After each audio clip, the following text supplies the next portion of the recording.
Right. நான் உங்களோட கிளாஸ்ல கடைசி பகுதிக்கு வந்திருக்கிறேன். நான் இந்த அக்டோபர் கடைசியோட இந்த கிளாஸை முடிக்கத்தான் எதிர்பார்க்கிறேன். ஆகவே இன்னொரு 3 கிழமை இருக்குது. அதனால நாங்கள் ஒரு ரிவிஷன் கிளாஸ் மாதிரி செய்வோண்டு இப்போ எதிர்பார்க்கிறேன்.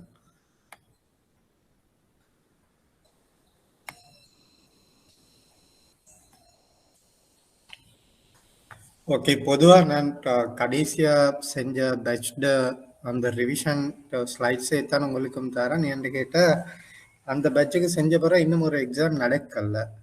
அப்போ அந்த நேரமே ஏற்கனவே பேப்பர்லாம் செட் பண்ணி முடிஞ்சாச்சு. அப்போ அதே பேப்பர் தான் 2 பேட்சையும் உண்டா சேர்த்து திரும்ப அநேகமாக ஜனவரியில் எக்ஸாம் நடக்கும்னு நினைக்கிறேன். நவம்பரில் இல்லைண்டா ஜனவரியில்.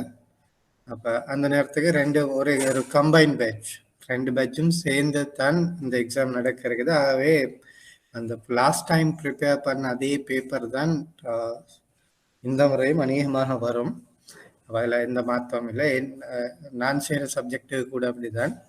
அதே பேப்பரை தான் நான் திரும்பவும் சில அந்த டேட்டா சம்பந்தப்பட்ட கேள்விகள் மாறி இருக்கிறதால இப்போ இந்த என்ன நியதி ஒதுக்கு வீதங்கள், அடுத்தது இப்போ துணைநில் வட்டி துணைநில் கடன்களுக்கான வட்டி வீதங்கள் இப்போ மாற்றம் அடைஞ்சிருக்குது. அப்போ அந்த கேள்விகளில் அந்த விடைகள் மாறி இருக்கே தவிர கேள்விகள் பெரும்பாலும் அதே கேள்விகள் தான் திரும்ப இந்த முறையும் இந்த 2 கம்பைன் பேட்சுக்கும் பொதுவாக வர இருக்குது. ஆகவே இந்த ரிவிஷன் இந்த ஸ்லைட்ஸ் கூட நான் போன கடைசியாக உள்ள பேட்சுக்கு செஞ்ச அதே ஸ்லைட்ஸ் தான். அதில் சில விடயங்கள் இன்றைய சூழலுக்கு ஏற்ற மாதிரி மாறி இருக்குது. முக்கியமாக இந்த ரேஷியோஸ் போன்ற விடயங்கள் அல்லது அந்த அந்த கொள்கை வட்டி வீதங்கள் அது தொடர்பான மாற்றங்கள் தவிர பொதுவாக இது சேம் ஒரே மாதிரியான விடயங்கள் தான் உள்ளடக்கப்பட்டிருக்குது. இது பொதுவாக நீங்கள் பார்த்தீங்கன்னு சொன்னால் இந்த கடந்த கால பாஸ் பேப்பர்ஸோட பார்க்குற நேரம் இந்த முறை எக்ஸாமுக்கு வரக்கூடிய பகுதிகளாக இருக்கும் நான் நினைக்கிறது. அதுகளை கொண்டு தான் இந்த ஸ்லைட்ஸ் செய்யப்பட்டிருக்குது. ஆகவே நீங்கள் கடைசி நேரத்தில் இப்போ எக்ஸாமுக்கு போகிறதுக்கு முதல்ல இந்த ஸ்லைட்ஸ் இதில் ஒரு 70 ஸ்லைட் கிட்ட இருக்குது. இந்த ஸ்லைடை மட்டும் நீங்கள் படித்து கொண்டு போனீங்கன்னாலும் கூட உங்களுக்கு அது இப்போ மார்க்ஸ் எடுக்கிறதுக்கு பெரிய ஹெல்ப்பாக இருக்கும். ஆகவே இப்போ இது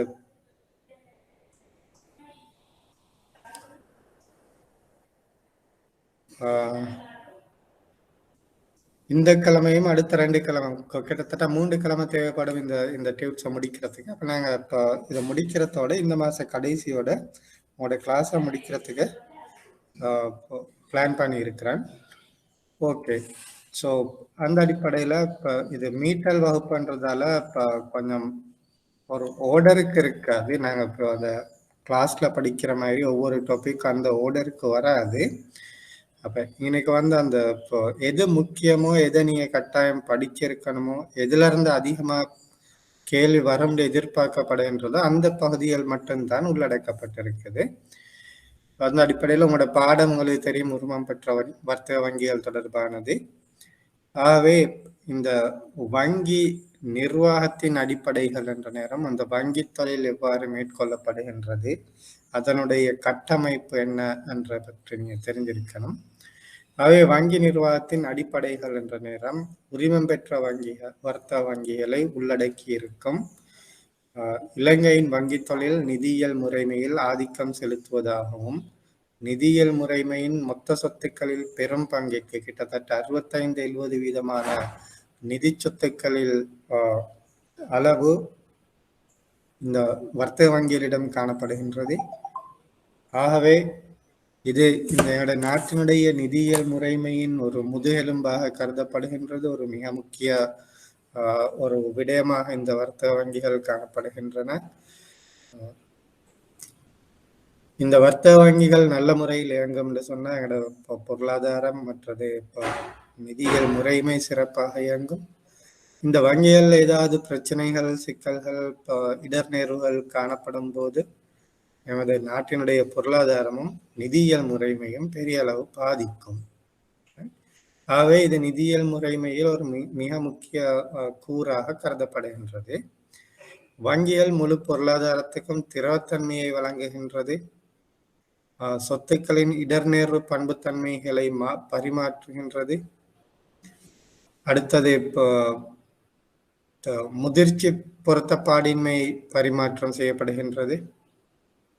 ஆகவே இது இந்த நிதியியல் முறைமையில் ஒரு இன்றியமையாத வகிப்பாகத்தினை கொண்டிருக்கின்றது. வங்கிகள் பொருளாதாரத்துக்கு கடன் வழங்கும் போது, வியாபாரத்துக்கோ அல்லது தனிநபர்களுக்கோ கடன் வழங்கும் போது அவை அவர்கள் அந்த வியாபாரம் மற்ற தனிநபர்களுக்கு தேவையான திரவத்தன்மையை வழங்குகின்றனர்.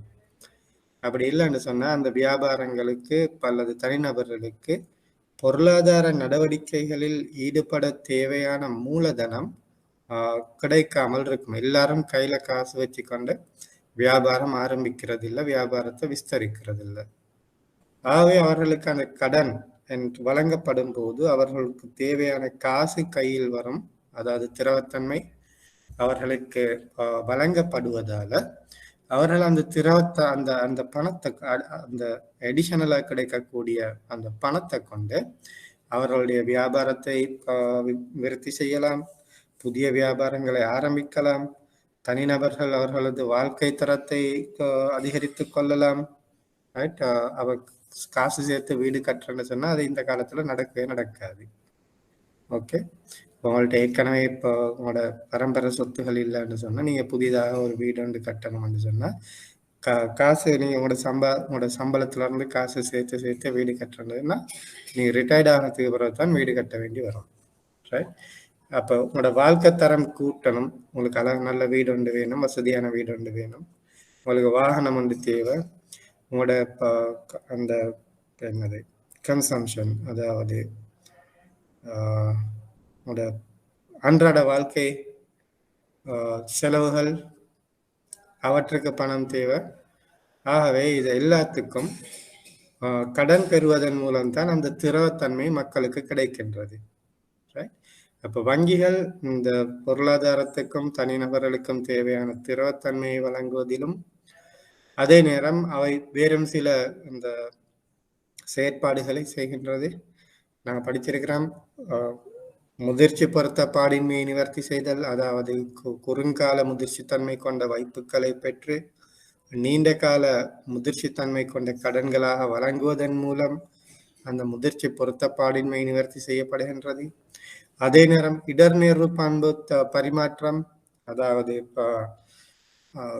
அந்த சேமிப்பாளர்கள் அவர்கள் நேரடியாக யாருக்காவது கடன் கொடுத்தார்கள் என்று சொன்னால் அந்த கடன்கள் திரும்ப கிடைக்கப்படாமல் இருப்பதற்கான சந்தர்ப்பங்கள் அதிகம். ஏன், அது ஒரு நம்பிக்கையின் அடிப்படையில் அது மாதிரியான ஒரு விடயமாக காணப்படும். ஆனா இந்த வங்கிகள் அந்த இடர்நேர்வை அவர்கள் பொறுப்பேற்றுக்கொண்டு, ஓகே நீங்க அப்போ வைப்புக்கள் எங்களோட வங்கியில வைங்க, நாங்க உங்களுக்கு திரும்ப வைப்புக்கள் கட்டாயம் தருவோம், அதற்கு வட்டியும் தருவோம். ஆகவே வைப்பு செய்பவருக்கு எந்த இழப்பும் ஏற்பட மாட்டாது, இஸ்லாமிய வங்கிகள் தவிர. ரைட், ட்ரெடிஷனல் பேங்கிங்கை பொறுத்தவரையில நீங்கள் வைப்பு செய்த முதலும் அதற்கான வட்டியும் உறுதி செய்யப்பட்டிருக்கின்றது. ஆகவே உங்களோட வைப்புகளுக்கு எந்த இடர்நேர்வுகளும் ஏற்பட மாட்டாது. ரைட், அப்படி இல்லைன்னா நாங்கள் இன்னொருத்தருக்கு கடன் கொடுக்க பயப்படுவோம். ஏன்னா அந்த கடன் திரும்ப கிடைக்குமா, அவர் அதுக்குரிய வட்டியை தருவாரா ஒன்றும் தெரியாது. ஆனா வங்கியில பயமில்லாம டிபாசிட் செய்யறோமே, நாங்கள் டிபாசிட் செஞ்ச பணம் அது வங்கி இன்னொருத்தருக்கு கடனாக கொடுத்தாலும் கூட அந்த செயற்பாட்டின் மூலம் வரக்கூடிய இடர்நேர்வுகளை வங்கி பொறுப்பேற்றுக்கொண்டு அந்த வைப்பாளர்களுக்கு எந்தவித நட்டத்தையும் ஏற்படுத்தாமல் அல்லது எந்தவித இடர்நேர்வுகளும் ஏற்படாமல் அது அப்படியே கிடைக்கிறதுக்கு உறுதி செய்யப்படுகின்றது. ஆகவே இடர்நேர்வு பண்புத்தன்மை பரிமாற்றம் எனும் போது அந்த இரண்டு பக்கத்தால் உங்களுக்கு தெரியும், மிகை அலகு பணத்தை வைப்பாக செய்யும், குறை அலகுகள் பணத்தை கடனாக பெறும். அந்த ரெண்டு விடயத்திலையும் வரக்கூடிய ரெண்டு தரப்பினருக்கும் ஏற்படக்கூடிய இடர்நேர்வுகளை வங்கி பொறுப்பேற்றுக்கொண்டு அந்த இந்த நிதியியல் இடையீட்டம் என்ற செயற்பாட்டை செய்கின்றது. ரைட். அதற்கு மேலதிகமாக இன்னொரு முக்கியமான விடயம், வங்கிகள், அதுவும் பொதுவாக இந்த வணிக வர்த்தக வங்கிகள் இலங்கையினுடைய கொடுக்கல் வாங்கல் அல்லது கொடுப்பனவு தீர்ப்பனவு முறைமையினை அமுல்படுத்தி அதனை நடைமுறைப்படுத்துவதில் ஒரு பெரிய பங்கினை வகிக்கின்றது.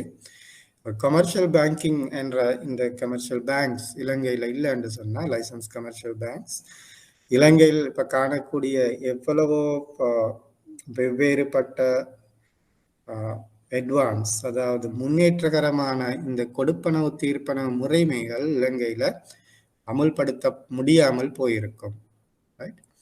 ஆகவே இந்த விடயங்களுக்காக இந்த வங்கிகள் நிதியியல் முறைமையாக இருக்கட்டும் அல்லது பொருளாதார முறைமையாக இருக்கட்டும், ரெண்டுலையுமே ஒரு ஒரு ஒரு முக்கிய பங்கினை கொண்டுள்ளது. திரும்ப இருக்க சொல்றேன்னு சொன்னா, வங்கிகள் அந்த நிதியியல் இடையீட்டம் என்ற அந்த செயற்பாட்டிற்குள் உள்ளடக்கப்படாமல் அதற்கு புறம்பாக, அதுக்கு மேலதிகமாகவும் சில செயற்பாடுகளை மேற்கொள்கின்றது. முக்கியமாக பொருளாதாரத்துக்கும் தனிநபர்களுக்கும் தேவையான திரவத்தன்மையை வழங்குதல், முதிர்ச்சி பொருத்தப்பாடின்மையை நிவர்த்தி செய்தல், இடர்நேர்வு பரிமாற்றத்தில் ஈடுபட்டிருத்தல், அடுத்தது கொடுப்பனவு மற்றும் தீர்ப்பனவு முறைமையை வினைத்திறனாக கொண்டு நடத்துவதற்கு உதவி செய்தல். இந்த விடயங்களுக்காகத்தான் இந்த வங்கிகள் பொருளாதாரத்தின் முதுகெலும்பாக கருதப்படுகின்றது. அப்ப இதற்கு மேலதிகமாக உங்களுக்கு ஒரு எழுத வேண்டும் என்று சொன்னா நீங்க சொல்லலாம், ஏற்றுமதி இறக்குமதி வியாபாரத்துக்கு உதவி செய்கின்றது, அந்நிய செலாவணி கொடுக்கல் வாங்கல்களில் ஈடுபடுகின்றது. இது போன்ற விடயங்கள் எல்லாம் சொல்லப்பட வேண்டும். அது தவிர பொதுவாக இந்த நிதியியல் இடையீட்டம், குறை அலகிடம் மிகை அலகிடமிருந்து பணத்தை பெற்று குறை அலகுக்கு கடன் கொடுத்தல் மட்டும் எழுதினீங்க, அது இந்த வங்கிகளுடைய பங்களிப்புக்கான முழு மார்க்ஸையும் உங்களுக்கு பெற்றுத்தராது. அதுக்கு ஒரு மார்க்ஸ் தான் கொடுக்கப்படும். ஓகே, அதுதான் அடிப்படை. ஆனா அதுக்கு புறம்பாக அதையும் தாண்டி வங்கிகள் பொருளாதாரத்திற்கும் நிதியியல் முறைமைக்கும் இந்த நான் ஏற்கனவே சொன்ன இந்த பங்களிப்புகளை செய்கின்றது. ஆகவே அவைகளும் கட்டாயம் எழுதப்பட வேண்டும். அந்த ஒட்டுமொத்தமான விடை ஒன்று கொடுக்கப்பட்டிருக்க வேண்டும். இந்த கேள்வி அடிக்கடி வரும், நிறைய தரம் நான் பார்த்திருக்கிறேன். இந்த மிகை அலகிடமிருந்து எடுத்து குறை அலகுக்கு கொடுக்கறத மட்டும்தான் இடையீட்டம் என்று எழுதியிருப்பார்கள். அது மாத்திரம் இல்லை, அது அடிப்படை. ஆனா இன்றைய காலகட்டத்துல அந்த ஒரு தொழிற்பாட்டை மாத்திரம் செய்வதால இந்த வங்கிகள் பிரபல்யம் அடைய மாட்டாது. ரைட், அது அந்த ஆரம்ப காலத்துல சரியாதான் அடிப்படை. வங்கிகளின் தோற்றத்திற்கான அடிப்படை அதாக இருந்தாலும் இன்றைய வங்கிகள் அதற்கு அப்பால் பல்வேறுபட்ட முக்கியமான தொழிற்பாடுகளை மேற்கொள்கின்றது. ஆகவே அது பொருளாதாரத்தில் ஒரு இன்றியமையாத ஒரு அழகாக கருதப்படுகின்றது. திரும்பவும் அதைத்தான் விளக்கப்படுத்தப்பட்டிருக்க 3வது பாயிண்ட்ல பாத்தீங்கன்னா, பணம் அல்லது வைப்பு தொகையை பொதுமக்களிடமிருந்து ஏற்றுக்கொள்ளுதல், அத்தகைய நிதிகளை முழுமையாகவோ அல்லது பகுதியாகவோ கடன்கள், முதலீடுகள் அல்லது சட்டத்தினால் அங்கீகரிக்கப்பட்ட அல்லது வழக்கமான நடைமுறைகளால் அங்கீகரிக்கப்பட்ட தொழில்களுக்கு பயன்படுத்தல். அவை இந்த வங்கிகள் யாருமே சட்ட ரீதியற்ற தொழிற்பாட்டில் ஈடுபட முடியாது. அவர்களுடைய எந்த விதமான தொழிற்பாடாக இருந்தாலும் அது சட்டத்தால் அங்கீகரிக்கப்பட்டதாக இருக்க வேண்டும் அல்லது நடைமுறையில் அங்கீகரிக்கப்பட்டதாக இருக்க வேண்டும். சில விடயங்கள் இருக்கின்றது, அது சட்ட விரோதம் இல்லை, ஆனா சட்டத்தால சரியான முறையில குறிப்பிடப்பட்டிருக்காது. ரைட், ஆனா நடைமுறையில அது காணப்படும். ஆகவே அப்படியான கொடுக்கல் வாங்கல் கூட வங்கிகளால செய்யலாம், ஆனால் அது சட்ட விரோதமான செயற்பாடுகளில் ஈடுபட முடியாது.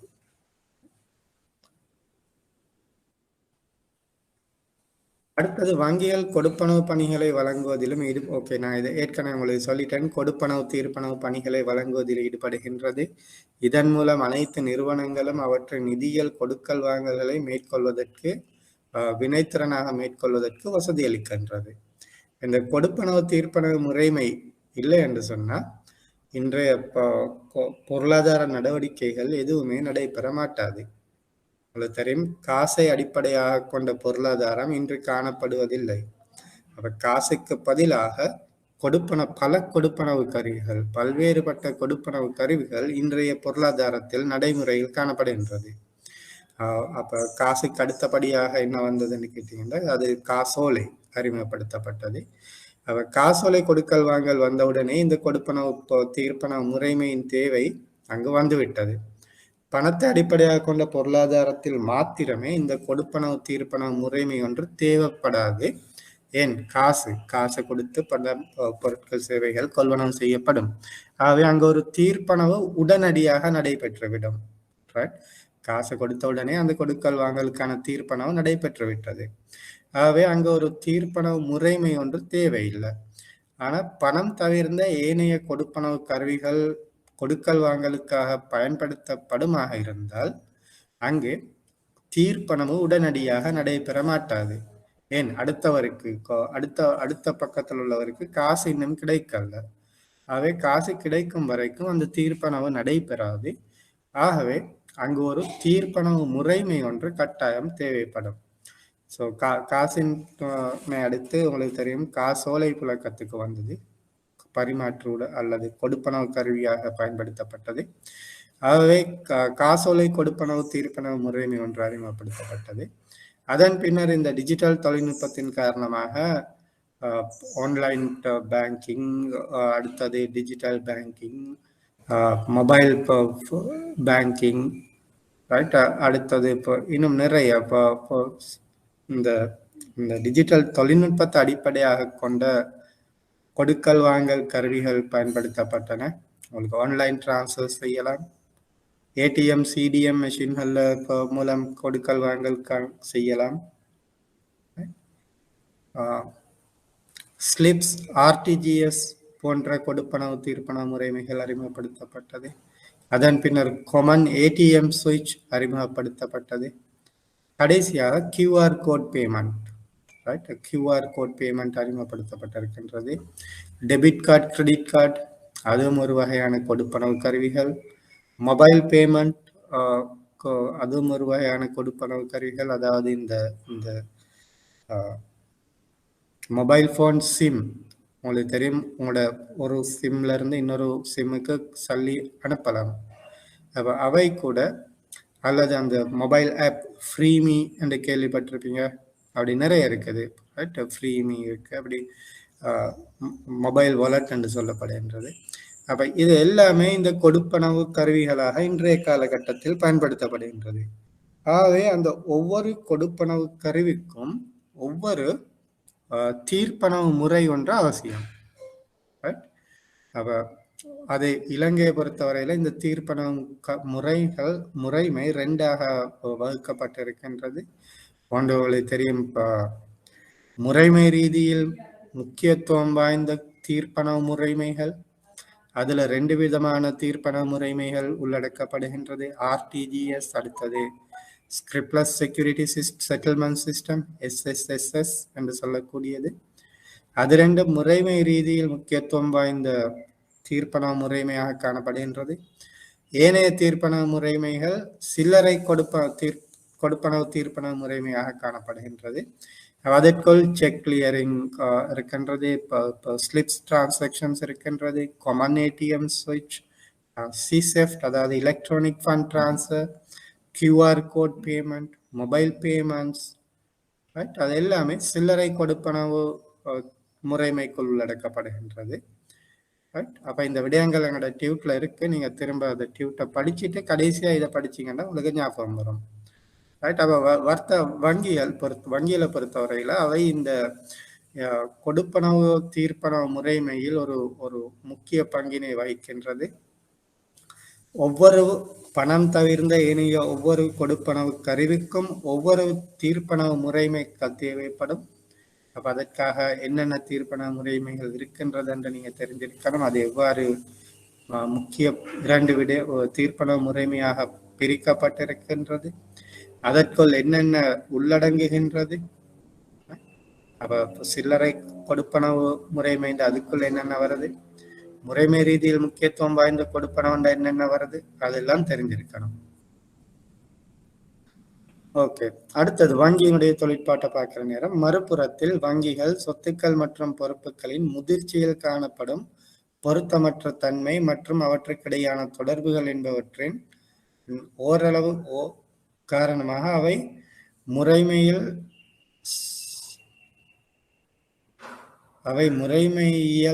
முறைமையியல் சார்ந்த பாதிக்கக்கூடிய தன்மையினை உருவாக்கக்கூடியதாக காணப்படுகின்றது. இதுவும் நான் இப்போ உங்களுக்கு விளங்கப்படுத்தினேன். வைப்புக்கள் பொதுவாக குறுகிய முதிர்ச்சி காலத்தை கொண்டவை, கடன்கள் நீண்ட கால முதிர்ச்சியை கொண்டவை. ஆகவே இந்த வைப்புக்களை கொண்டு கடன் வழங்கும் போது அங்கு இயற்கையாகவே சொத்துக்கள் பொறுப்புகள் முதிர்ச்சியில் ஒரு பொருத்தமற்ற தன்மை காணப்படுகின்றது. அவற்றை முகாமைத்துவம் செய்து அந்த முதிர்ச்சி பொருத்தப்பாடின்மையால் ஏற்படக்கூடிய இடர்நேர்வை கட்டுப்படுத்தி இந்த வைப்புக்களை பெறக்கூடிய நடவடிக்கையும் கடன் வழங்கக்கூடிய நடவடிக்கையும் வங்கிகள் செய்கின்றன. அதுவும் இந்த பொருளாதாரத்தில் அவை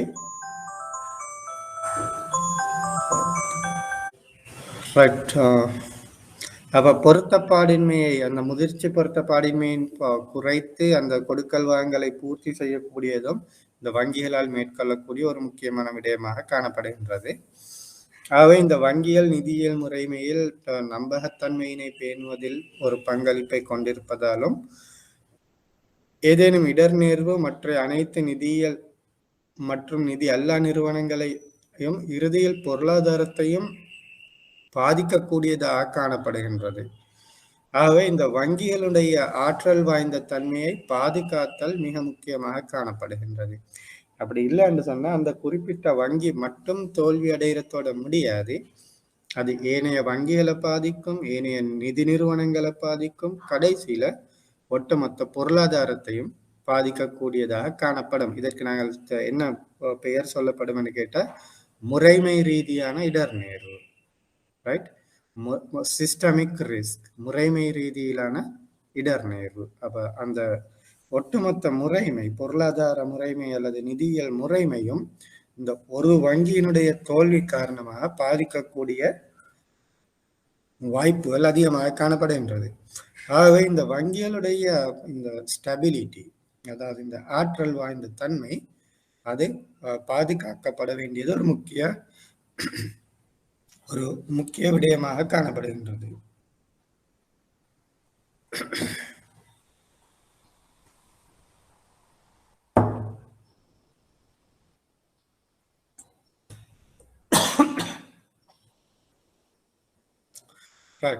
அடுத்தது சொத்துக்களின் தன்மை மற்றும் வழங்கப்படும் பணிகளின் அளவு என்பவற்றின் நியதிகளில் வங்கி தொழில் முறைமையுள்ள நிதி நிறுவனங்களின் வகையில் இலங்கையை பொறுத்தவரையில 2 முறையாக பிரிக்கலாம். உங்களுக்கு தெரியும், உரிமம் பெற்ற வர்த்தக வங்கிகளும் உரிமம் பெற்ற சிறப்பியல்பு வாய்ந்த வங்கிகளும். அப்ப இலங்கையில வங்கிகள் அவ்வாறு தான் பிரிக்கப்பட்டிருக்கின்றது. அது எதன் அடிப்படையில் பிரிக்கப்பட்டிருக்கின்றது என்று கேட்டால் அந்த வங்கிகளால் வழங்கக்கூடிய தொழிற்பாடுகள் அல்லது பணிகள், அவர்கள் என்னென்ன பங்களிப்பை செய்கிறார்களோ அதற்றின் அடிப்படையில் இலங்கையில இந்த 2 விதமாக வங்கிகள் பிரிக்கப்பட்டிருக்கின்றது. அந்த நிதியியல் முறைமை சொத்துக்களில் மிக உயர்ந்த சந்தை பங்கு, அதாவது மார்க்கெட் ஷேர், உரிமம் பெற்ற வர்த்தக வங்கிகள் தான் கொண்டிருக்கின்றது. அப்ப அந்த நாட்டில் வங்கிகள் பொருளாதாரத்தின் அதிகமான பங்களிப்பினை கொண்டிருக்கின்றது. வங்கிகளிலும் உரிமம் பெற்ற வர்த்தக வங்கிகள் அதிகூடிய சந்தை பங்கினை கொண்டிருப்பதால, அதாவது மார்க்கெட் ஷேர், கமர்ஷியல் பேங்க்ஸினுடைய மார்க்கெட் ஷேர் தான் இலங்கையினுடைய வங்கியல் முறைமையில அதிகமாக காணப்படுகின்றது. ஆகவே அவை திரும்பவும் இந்த பொருளாதாரத்தில் ஒரு முக்கியமான ஒரு அங்கமாக காணப்படுகின்றது. அவை கடைசியில் என்னன்னு பார்த்தீங்கன்னு சொன்னா, இந்த இலங்கையினுடைய நிதியியல் முறைமையின் ஆரோக்கியம், அதனுடைய அந்த ஸ்திரத்தன்மை, அதனுடைய அந்த ஆற்றல் வாய்ந்த தன்மை எல்லாமே இந்த உரிமம் பெற்ற வங்கிகளின் ஆற்றல் வாய்ந்த தன்மையிலும் அதனுடைய ஆரோக்கியத்திலும் தான் காணப்படுகின்றது. அதிலும் கூட முக்கியமாக உங்களுக்கு தெரியும், உரிமம் பெற்ற வர்த்தக வங்கிகள் அது முறைமை ரீதியில் முக்கியத்துவம் வாய்ந்த வங்கிகள் என்று பிரிக்கப்பட்டிருக்கின்றது. ஏனைய வங்கிகள், அதாவது முறைமை ரீதியில் முக்கியத்துவம் அல்லாத வங்கிகள் என்று பிரிக்கப்பட்டிருக்கின்றது. அப்ப முறைமை ரீதியில் முக்கியத்துவம் வாய்ந்த வங்கிகள் இலங்கையில 4 காணப்படுகின்றன. 4 வங்கிகள் முறைமை ரீதியில் முக்கியத்துவம் வாய்ந்த வங்கிகளாக அடையாளம் காணப்பட்டிருக்கின்றது. அந்த 4 வங்கிகளும் என்னென்னு பார்த்தால், இலங்கை வங்கி, மக்கள் வங்கி, கமர்ஷியல் வங்கி, அடுத்தது HNB வங்கி. Bank of Ceylon, People's Bank, Commercial Bank, HNB. அப்ப இந்த 4 வங்கிகளும் முறைமை ரீதியில் முக்கியத்துவம் வாய்ந்த வங்கிகளாக காணப்படுகின்றது.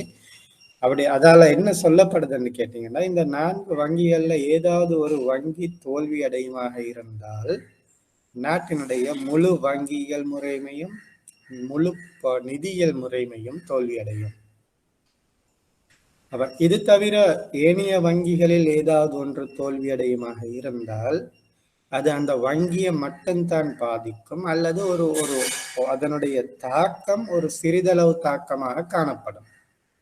அந்த வங்கி தோல்வியடையும், அதன் மூலம் ஏனைய வங்கிகளுக்கோ அல்லது நிதியியல் முறைமைக்கோ ஏற்படக்கூடிய தாக்கம் ஒரு சிறிய தாக்கமாக காணப்படும். அதனை கட்டுப்படுத்திக் கொள்ளலாம். அப்ப முழு ஒட்டுமொத்த முறைமையும் தோல்வியடைய மாட்டாது. ஆனால் அந்த 4 முறைமை ரீதியில் முக்கியத்துவம் வாய்ந்த 4 வங்கிகள்ல ஏதாவது ஒரு வங்கி தோல்வியடையுமா இருந்தால் அதன் மூலம் ஏனைய வங்கிகளுக்கு, நாட்டினுடைய பொருளாதாரத்துக்கு, நிதியியல் முறைமைக்கு ஏற்படக்கூடிய பாதிப்புகள் மிக அதிகமாக காணப்படும்.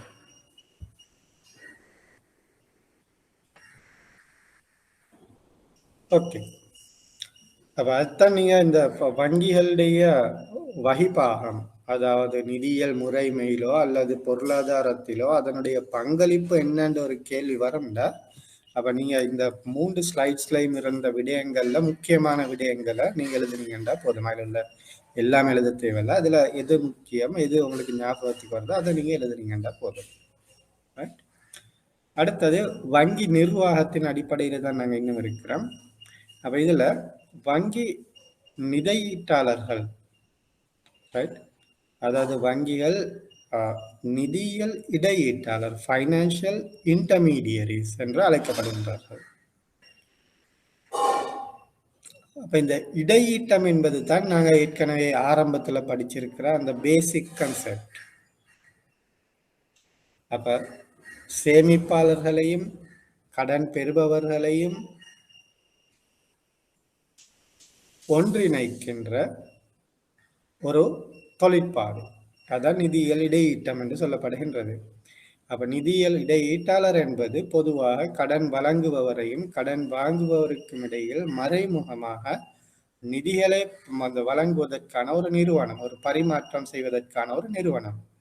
சேமிப்பாளர்கள் என்பவர்கள் கடன் வழங்குபவர், ஒரு இடைநிலை நிறுவனத்துக்கு, அதாவது வங்கிக்கு அந்த நிதியை கொடுக்கிறார்கள்.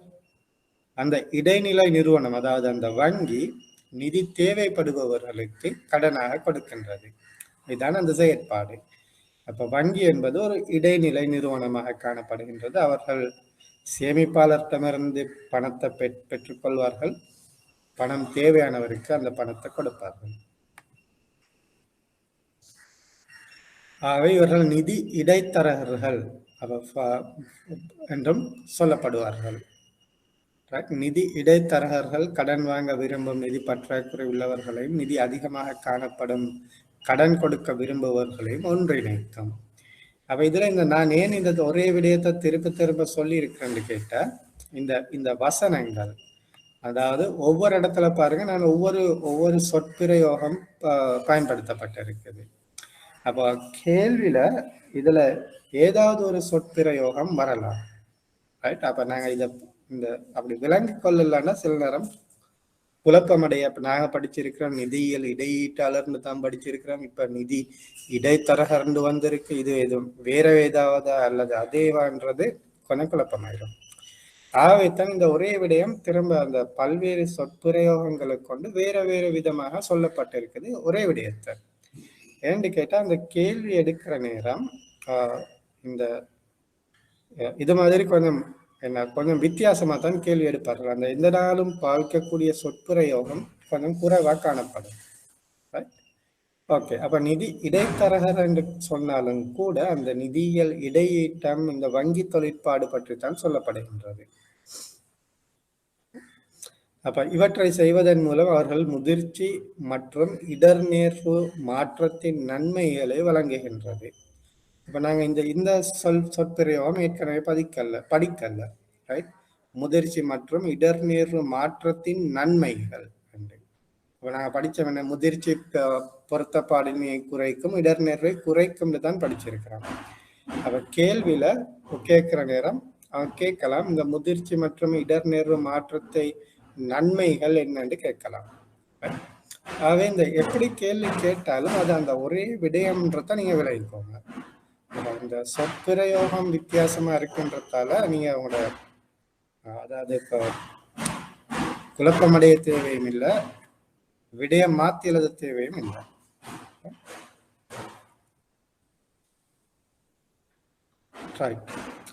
அப்ப வங்கி உங்களுக்கு தெரியும், வாய்ப்புகளை ஏற்று கடன் வழங்குறது தவிர இல்லாம இன்னும் நிறைய சேவைகள் வழங்குகின்றது.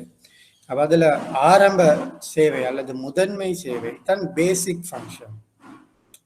பேசிக் இதுதான் அந்த வங்கியினுடைய உருவாக்கத்தின் ஆரம்பம். அப்ப அதே என்னது, கடன்களை வாய்ப்புகளை ஏற்றல், கடன்களை வழங்கல், அதான் அதனுடைய பேசிக் ஃபங்க்ஷன். அப்ப காலப்போக்கில் வங்கி தொழில் எவ்வாறு பரிணாம வளர்ச்சி அடைந்தது, அதே மாதிரி பொருளாதாரம் எவ்வாறு மாற்றம் அடைந்தது, தொழில்நுட்பம் எவ்வாறு மாற்றம் அடைந்தது, இந்த கொடுப்பனவு கருவிகள் எவ்வாறு மாற்றம் அடைந்தன, ரைட். இதன் அடிப்படையில் இந்த சேவைகள் அந்த ஆரம்ப பேசிக் ஃபங்க்ஷன் மேலும் மேலும் மேலும் விரிவாக்கம் அடைந்து கொண்டே சென்றது. அப்ப இன்னைக்கும் கூட அது தொடர்ந்து விரிவாக்கம், அதாவது இவால்விங், தொடர்ந்து அது பரிணாம வளர்ச்சி அடைந்து கொண்டே செல்கின்றது. அப்ப அந்த அடிப்படையில காலப்போக்கில் இன்னும் புதிய புதிய தொழிற்பாடுகள் வங்கிக்குள் உள்வாங்கப்பட்டது, அல்லது இந்த வங்கிகளால புதிய புதிய செயற்பாடுகள் மேற்கொள்ளப்பட்டது.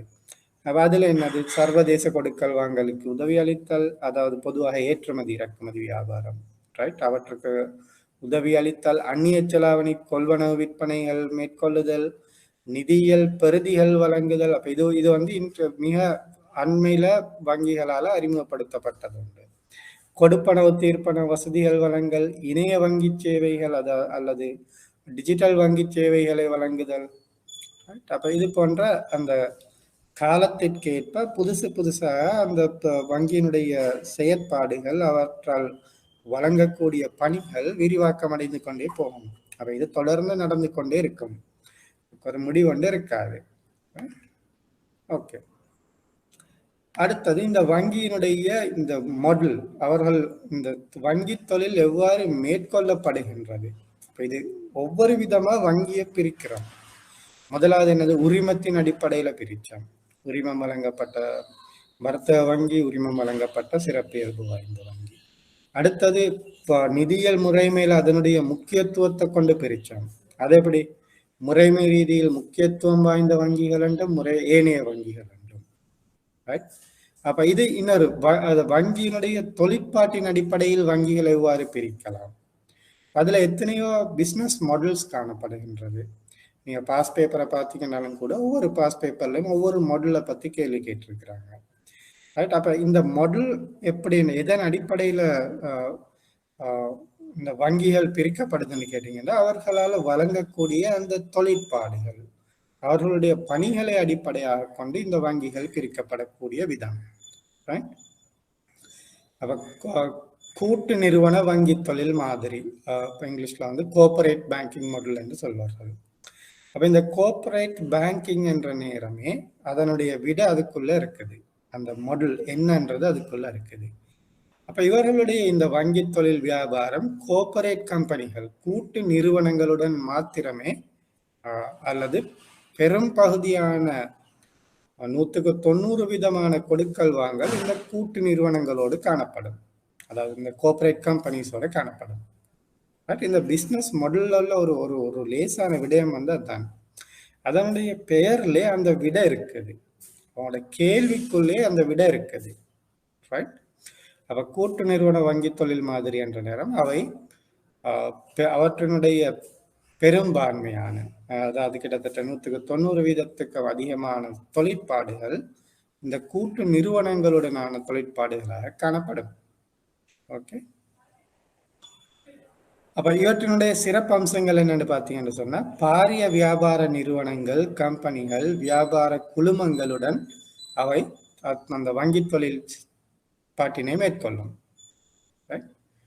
அடுத்தது இந்த வங்கிகளை பொறுத்தவரையில அவர்களுடைய இந்த எல்லாம் பெரிய பெரிய கம்பெனிகள் என்றதால அவர்களுடைய கஸ்டமர் பேஸ், அதாவது அந்த வாடிக்கையாளர் கஸ்டமர் பேஸ், வாடிக்கையாளர் தளம் குறைவாக காணப்படும். குறைந்த வாடிக்கையாளர்களுடன் கொடுக்கல் வாங்கல் செய்வார்கள்.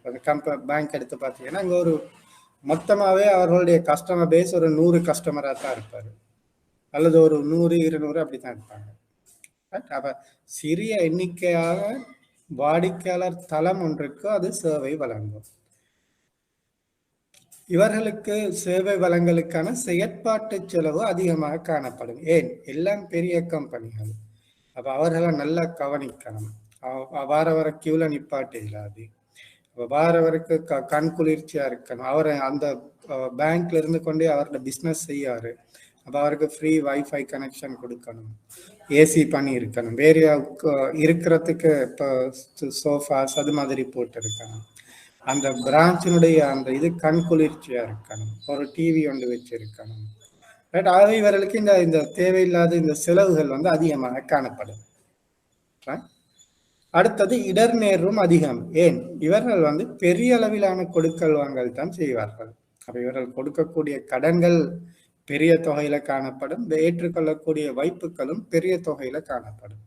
ஆகவே ஒரு கடன் ஒரு நிறுவனம் முறிவடையும் என்று சொன்னா அந்த ஒரு நிறுவனத்துக்கு கொடுக்கப்பட்ட கடன் செயற்படா கடனாக போகும் என்று சொன்னா அதனுடைய அந்த பாதிப்பு பெரிய அளவாக காணப்படும். ரைட்? அந்த இடர்நேர்வு அதிகமாக காணப்படும். அப்ப இது இவர்கள் பெரிய பெரிய தொகைகள்ல கடன் கொடுக்கிறதால அவர்களுக்கு உரிய அந்த இடர்நேர்வு அபாயமும் அதிகமாக காணப்படும். கடைசியா நான் சொல்லியிருக்கிறதும் அதான், பெரிய அளவிலான கடன் வழங்கலும் வாய்ப்புகள் அப்ப இவர்கள் சிறிய எண்ணிக்கையான வாடிக்கையாளர்களுடன் பெரிய அளவிலான கொடுக்கல் வாங்கல் செய்கிறார்கள். ஆகவே அவர் அந்த செயற்பாட்டின் மூலம் வரக்கூடிய இடர்நேர்வும் அதிகமாக காணப்படும். அப்ப இது வந்து கோஆபரேட் பேங்கிங் மாடல். அடுத்தது ரீட்டைல் பேங்கிங் மாடல்.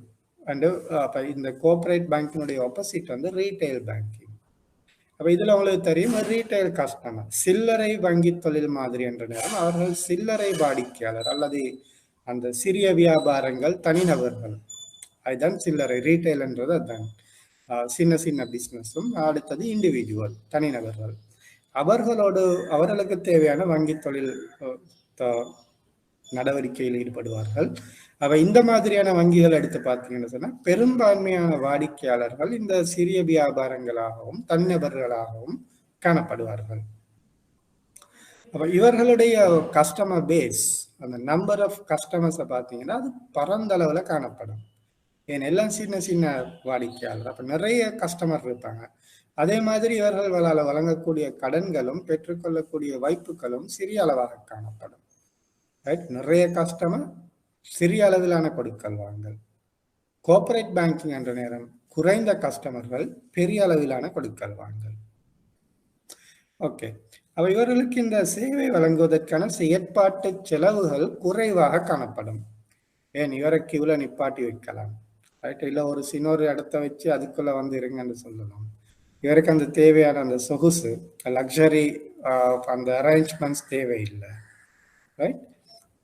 இவரை தேடி பேங்க் போக தேவையில்லை, அவர் பேங்கை தேடி வருவார். கோஆபரேட் பேங்கிங்னா சில நேரம் அந்த பேங்க் உள்ள ஆஃபீஸர் அவருக்கு அந்த கம்பெனிக்கு தேவையான எல்லா டாக்குமெண்ட்ஸ் அதெல்லாம் எடுத்துட்டு அந்த கம்பெனி சிஇஓவை அவருடைய கம்பெனிலேயே போயிட்டு பார்த்து அங்கிருந்தே அவருடைய கொடுக்கல் வாங்கல்லாம் செஞ்சு கொடுப்பாரு. ஆனால் இங்கே அப்படி இல்லை, அவர் தேவைண்டா அவர் பேங்க்குக்கு வரணும், அது மாதிரி. ரைட்? அப்போ இடர்நேரும் குறையேன், இந்த அமௌண்ட் எல்லாம் சின்னதாக இருக்கிறதால ஒரு கஸ்டமர் கட்டலன்றாலும் கூட அதனுடைய பாதிப்பு குறைவாக காணப்படும். அடுத்தது இன்னும் ஒரு தொழிற்பாட்டின் அடிப்படையாக கொண்ட ஒரு ஒரு மாடல் தான் யூனிவர்சல் பேங்கிங், அல்லது இதுக்கு இன்னும் நிறைய பேர் சொல்றாங்க. யூனிவர்சல் பேங்கிங் என்று கேட்கலாம், அல்லது அம்ப்ரெல்லா பேங்கிங் என்று கேட்கலாம்.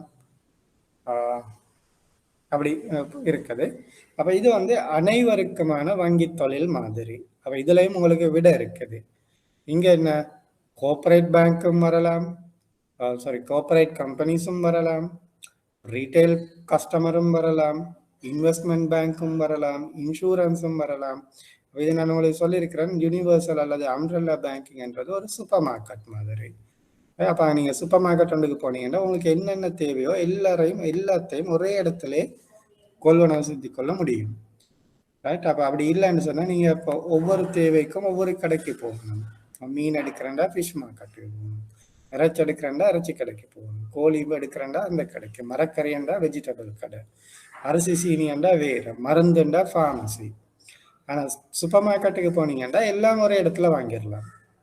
அப்போ பேங்க்லையும் கூட இந்த யூனிவர்சல் அல்லது அம்ப்ரெல்லா பேங்கிங் என்ற மாடல், அதில் அனைத்து நிதி சேவைகளும் ஒரே இடத்துல வழங்கப்படும்.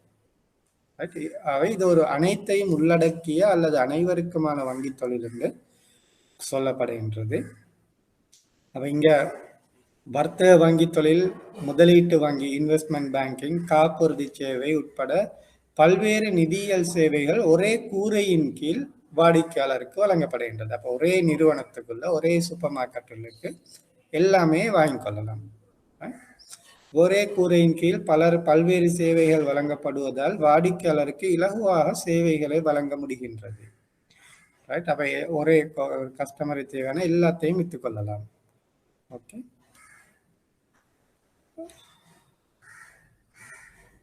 அப்ப அந்த அனைத்து துறைசார் நிபுணத்துவம் வங்கியிடம் காணப்படுகின்றது. பல்வேறுபட்ட விதிகள் ஒழுங்குமுறைப்படுத்தலுக்கு உட்படுத்தப்படும். கமர்ஷியல் பேங்கிங் அல்லது கமர்ஷியல் பேங்கிங் மட்டும் செய்யறேன்னு சொன்னால் அதற்குரிய ரெகுலேஷன் மட்டும்தான் இந்த வங்கிக்கு வங்கி கடைபிடிக்க வேண்டியிருக்கும். ஆனால் investment banking, insurance, stock broking செய்யறேன்னு சொன்னால் நீங்கள் சென்ட்ரல் பேங்க் ரெகுலேஷனுக்கு கட்டுப்படணும், ஸ்டாக் எக்ஸ்சேஞ்ச் ரெகுலேஷனை கட்டுப்படணும், இன்சூரன்ஸ் ரெகுலேஷனை கட்டுப்படணும், செக்யூரிட்டிஸ் அண்ட் எக்ஸ்சேஞ்ச் கமிஷன் ரெகுலேஷனை கட்டுப்படணும். ஆகவே இங்கே இந்த ஒழுங்குமுறைப்படுத்தல் அதிகமாக காணப்படும். பல்வேறுபட்ட விதிகளுக்கு கட்டுப்பட வேண்டி வரும். பல்வேறுபட்ட ஒழுங்குமுறைப்படுத்தினர்கள் இதுல தலையீடு செய்வார்கள். அப்ப இது வந்து இந்த முறைமையுடைய ஒரு ஒரு ஒரு ஒரு கஷ்டமான ஒரு விடயம் என்று சொல்லலாம். அதே நேரம் இன்னொரு நன்மை என்னன்னு கேட்டீங்கன்னா, ஒரு வியாபாரம் நட்டமடையும் போது அது ஏனைய வியாபாரங்களை அதுவும் ஒரு தீமை. ரைட். ஒரு வியாபாரம் நட்டமடையும் போது அது ஏனைய வியாபாரங்களையும் பாதிக்கக்கூடிய ஒரு சந்தர்ப்பம் அமையும். அதே நேரம் அது நன்மையாகவும் மாற்றமடையும். ஒரு வியாபாரத்தில் ஏற்படக்கூடிய நட்டத்தை மற்ற வியாபாரத்தில் ஏற்படக்கூடிய லாபத்தின் மூலம் ஈடு செய்யக்கூடிய சந்தர்ப்பமும் காணப்படும். ரெண்டு பக்கத்துக்கும் வரலாம். ரைட். அப்ப இன்சூரன்ஸ் ஃபெயில் ஆயிடுச்சுன்னு சொன்ன சில நேரம் அது உங்களோட பேங்கிங் பிஸ்னஸை பாதிக்கும். இன்வெஸ்ட்மெண்ட் பேங்கிங் ஃபெயில் ஆயிடுச்சுன்னு சொன்னா அவங்களோட கமர்ஷியல் பேங்கிங்கை பாதிக்கலாம். அப்படியும் வரலாம். அப்படி இல்லை, இன்சூரன்ஸ் லாஸ் ஆகிருச்சு ஆனால் அவங்களோட இன்வெஸ்ட்மெண்ட் பேங்கிங் ப்ராஃபிட், கூடுதலாக ப்ராஃபிட் வந்திருக்கு. ஆகவே அந்த ஒட்டுமொத்தமாக பார்க்குற நேரம் அந்த இன்வெஸ்ட்மெண்ட் பேங்கிங் மூலம் அந்த ப்ராஃபிட்டை கொண்டு இந்த இன்சூரன்ஸுடைய நட்டத்தை நீங்கள் செட் ஆஃப் பண்ணிட்டு ஸ்டில் ஒட்டுமொத்தமாக ஒரு ஒரு ப்ராஃபிட் மேக்கிங் நிறுவனமாக அதை காட்டலாம். உங்களோட நெட் ப்ராஃபிட், அதாவது அந்த கன்சாலிடேட்டட் ப்ராஃபிட், ரைட், அந்த ஒட்டுமொத்த லாபம் இன்னும் உங்களுக்கு லாபமாகத்தான் இருக்கும். அதில் ஒரு பகுதி நட்டமாயிருச்சு, ஆனாலும் ஏனைய லாபங்களை கொண்டு அந்த நட்டம் ஈடு செய்து கடைசியில் உங்களோட கன்சாலிடேட்டட் ப்ராஃபிட் வந்து ஒரு லாபமாக காட்ட முடியும். ரெண்டு பக்கத்துக்கும் வரலாம். நீங்கள் ரெண்டையும் 2 பாயிண்ட்ஸாக கூட எழுதலாம். ரைட். அப்படி ரெண்டையும் 2 பாயிண்ட்ஸாக கூட எழுதலாம். ரைட். அப்போ நட்டம் பரவும் என்று சொன்னால், இப்போ ஒரு வியாபாரம் நட்டமடையும் போது அது ஏனைய வியாபாரங்களையும் தாக்கும் என்று சொன்னால் அந்த வங்கி முறிவடைந்து நிதியியல் முறைமைக்கு ஒன்றுக்கு மேற்பட்ட துறைகளுக்கு பாதிப்பை ஏற்படுத்தும். அப்ப நட்டமடையும் போது இது ஏற்படும். ஏன், வங்கி தொழில் மட்டும் செஞ்சா வங்கி தொழில் மட்டும்தான் நட்டமடையும். இப்ப இதுல எல்லாமே நட்டமடைகிற நேரம் அது அந்த நிதியியல் முறைமைக்கு ஒன்றுக்கு மேற்பட்ட துறைகளுக்குரிய பாதிப்பை ஏற்படுத்தும். உதாரணத்துக்கு நான் லீமன் பிரதர்ஸை கொடுத்திருக்கிறேன். இது ஏண்டா இது போன முறை ஒரு பாஸ் பேப்பர்ல இருந்த ஒரு கேள்வி. அப்ப லீமன் பிரதர்ஸ் என்ன நடந்துச்சுன்னு கேட்டீங்கன்னா, இவர்கள் ஒரு ஒரு யூனிவர்சல் பேங்கிங் மாடல். இவர்களுடைய இந்த செக்யூரிட்டைசேஷன், அதாவது 2008ஆம் ஆண்டு ஏற்பட்ட அந்த உலகளாவிய நிதி நெருக்கடியின் காரணமாக அமைந்த அந்த செக்யூரிட்டைசேஷன் அல்லது சப்ரைம் மோர்கேஜ், அந்த கொடுக்கல் வாங்கல் அதிகமாக செஞ்சிருந்தாங்க. ஆகவே அது தோல்வி அடைந்ததால் அதால் ஏற்பட்ட நட்டம் இவர்களுடைய ஏனைய தொழில்துறைகளால் வந்த நட்டத்தை விட அதிகமாக இருந்துச்சு. ஆகவே அந்த ஒட்டுமொத்த பேங்கும் மூடப்பட்டு அதோடு தொடர்பட்ட அனைத்து துறைகளும் பாதிப்படைந்தது. அப்ப அது இப்ப நீங்க குறிப்பிட்ட ஒரு விடயத்துல அளவுக்கு அதிகமா செஞ்சிருந்தீங்கன்னா தான் அந்த நிலைமை வரும். அப்படி இல்லை, அந்த எல்லா பிஸ்னஸையும் ஒரு அளவாக ரைட் ஒரு கட்டுப்பாட்டுக்குள் வார மாதிரி செஞ்சிருந்தீங்கன்னு கேட்டால் இந்த நிலைமை வராது. அப்ப அந்த நேரத்துல ஏனைய விடயத்துல வரக்கூடிய லாபத்தை கொண்டு இந்த நட்டத்தை ஈடு செய்யலாம். அப்படி இல்லை, நீங்க உங்கள்கிட்ட எல்லாம் இருக்கு, இன்சூரன்ஸ் இருக்கு, மர்ச்சன்ட் பேங்க், கமர்ஷியல் பேங்க் எல்லாம் இருக்குது. அதை நீங்க மர்ச்சன்ட் பேங்க்ல அளவுக்கு அதிகமா செஞ்சு வச்சிருக்கிறீங்க, அளவுக்கு அதிகமா முதலீடு, அளவுக்கு அதிகமான கொடுக்கல் வாங்கல்.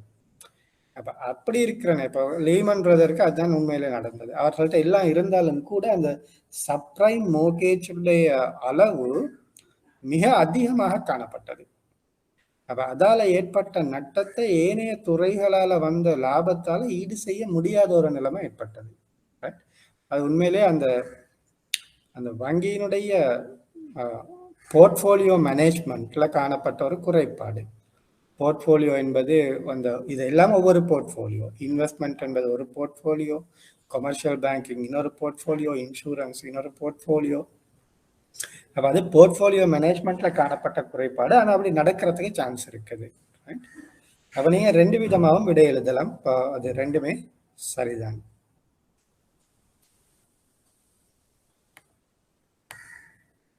ஓகே, அடுத்தது பிரான்ச்லெஸ் பேங்கிங் மாடல். திரும்பவும் விட கேள்விக்குள்ள இருக்குது.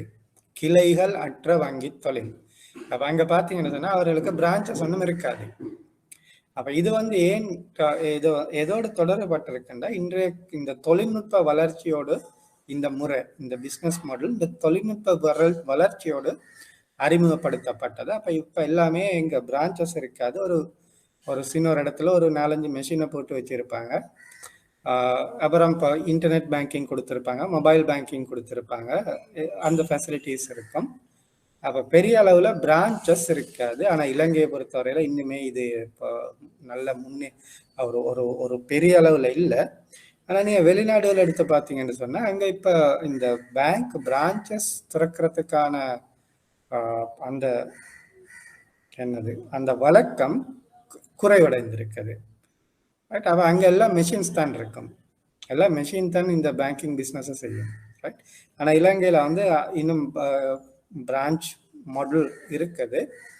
ஆனாலும் கூட நீங்கள் பார்த்துருப்பீங்க சில பேங்க்களில் இந்த பிரான்ச்சஸுக்கு வெளியே முக்கியமாக இந்த பீப்பிள்ஸ் பேங்கை பார்த்தீங்கன்னு சொன்னால் அவர்கள் பிரான்ச்சுகளுக்கு வெளியே நீங்கள் பிரான்ச்சுகளுக்கு போக தேவையே இல்லை. வெளியில் ஒரு கியூபிக்கல் ஒன்று அடித்து அதில் ஒரு 4-5 மெஷின் வச்சு கிட்டத்தட்ட நீங்கள் பேங்க்ல போயிட்டு செய்யக்கூடிய அந்த பேசிக் ஃபங்க்ஷன்ஸ், டிபாசிட் செய்கிறது, காசு எடுக்கிறது, பில் பே பண்ணுறது, ஃபண்ட் ட்ரான்ஸ்ஃபர் செய்கிறது, அது போன்ற அந்த விடயங்களை அதுக்குள்ளே 4-5 மெஷின் இருக்கும், அதில் நீங்கள் செஞ்சிடலாம். அப்போ பிரான்ச்லெஸ் பேங்கிங் என்ற நேரம் அதில் அந்த மரபு வழியிலான வங்கி கிளைகள் காணப்பட மாட்டாது. கிளைகளுக்கு புறம்ப, அதாவது கிளைகளை மீறி அதை தாண்டி இந்த இணையதளத்தின் மூலமாக அல்லது அந்த டிஜிட்டல் தொழில்நுட்பத்தின் மூலமாக வங்கி சேவைகள் வழங்கப்படுகின்றது. அப்ப கொடுக்கல் வாங்கல் மேற்கொள்வதற்கான முக்கிய சேவை விநியோக மார்க்கமாக இணையதளம், செல்லிட தொலைபேசி, பாயிண்ட் ஆஃப் சேல்ஸ் அல்லது டிஜிட்டல் தொழில்நுட்பம், அதையும் எழுதலாம். ரைட். டிஜிட்டல் தொழில்நுட்பம் எழுதலாம்.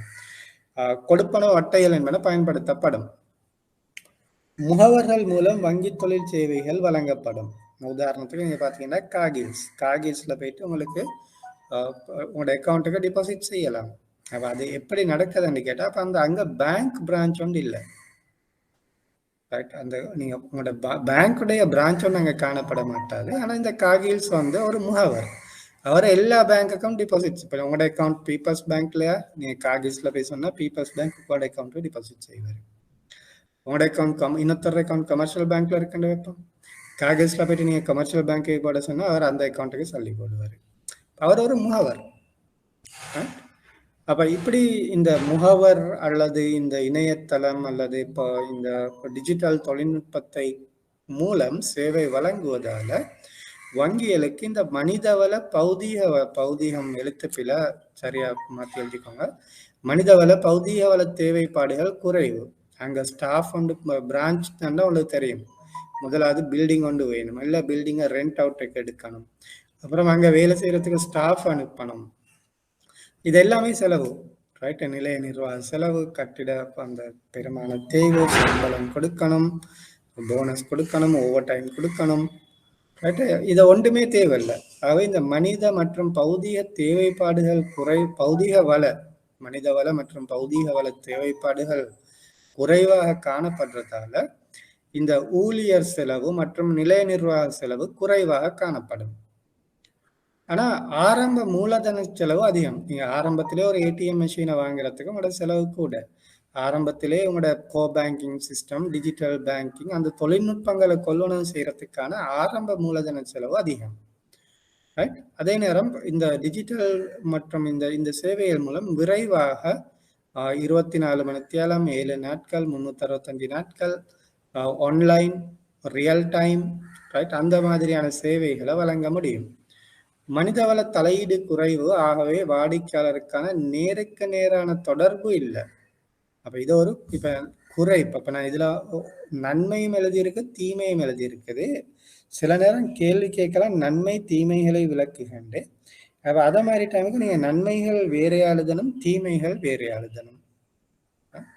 இதுல எல்லாம் மிக்ஸ் ஆகி இருக்குது. ஓகே, அப்ப அதை நீங்க பிரிச்சு விளங்கி அதுக்கேற்ற மாதிரி விடை எழுதுனீங்கன்னா சரி. மனிதவள தலையீடு குறைவு, ஆகவே வாடிக்கையாளருடனான நேருக்கு நேர் தொடர்பு இல்லை. இது நன்மையா தீமையா?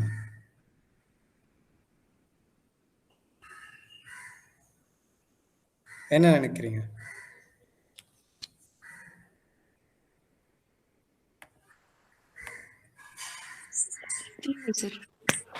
தீமையா? ஓ, எப்படின்னு சொல்ல முடியுமா? ஏன் தீமைன்னு சொல்றீங்க? என்ன அடிப்படையில டிஸ்அட்வான்டேஜ் ஏன் சொல்றீங்க? சொன்ன விட சரி, ஏன் அந்த விட நீங்க காரணத்தோட தானே எழுதணும்.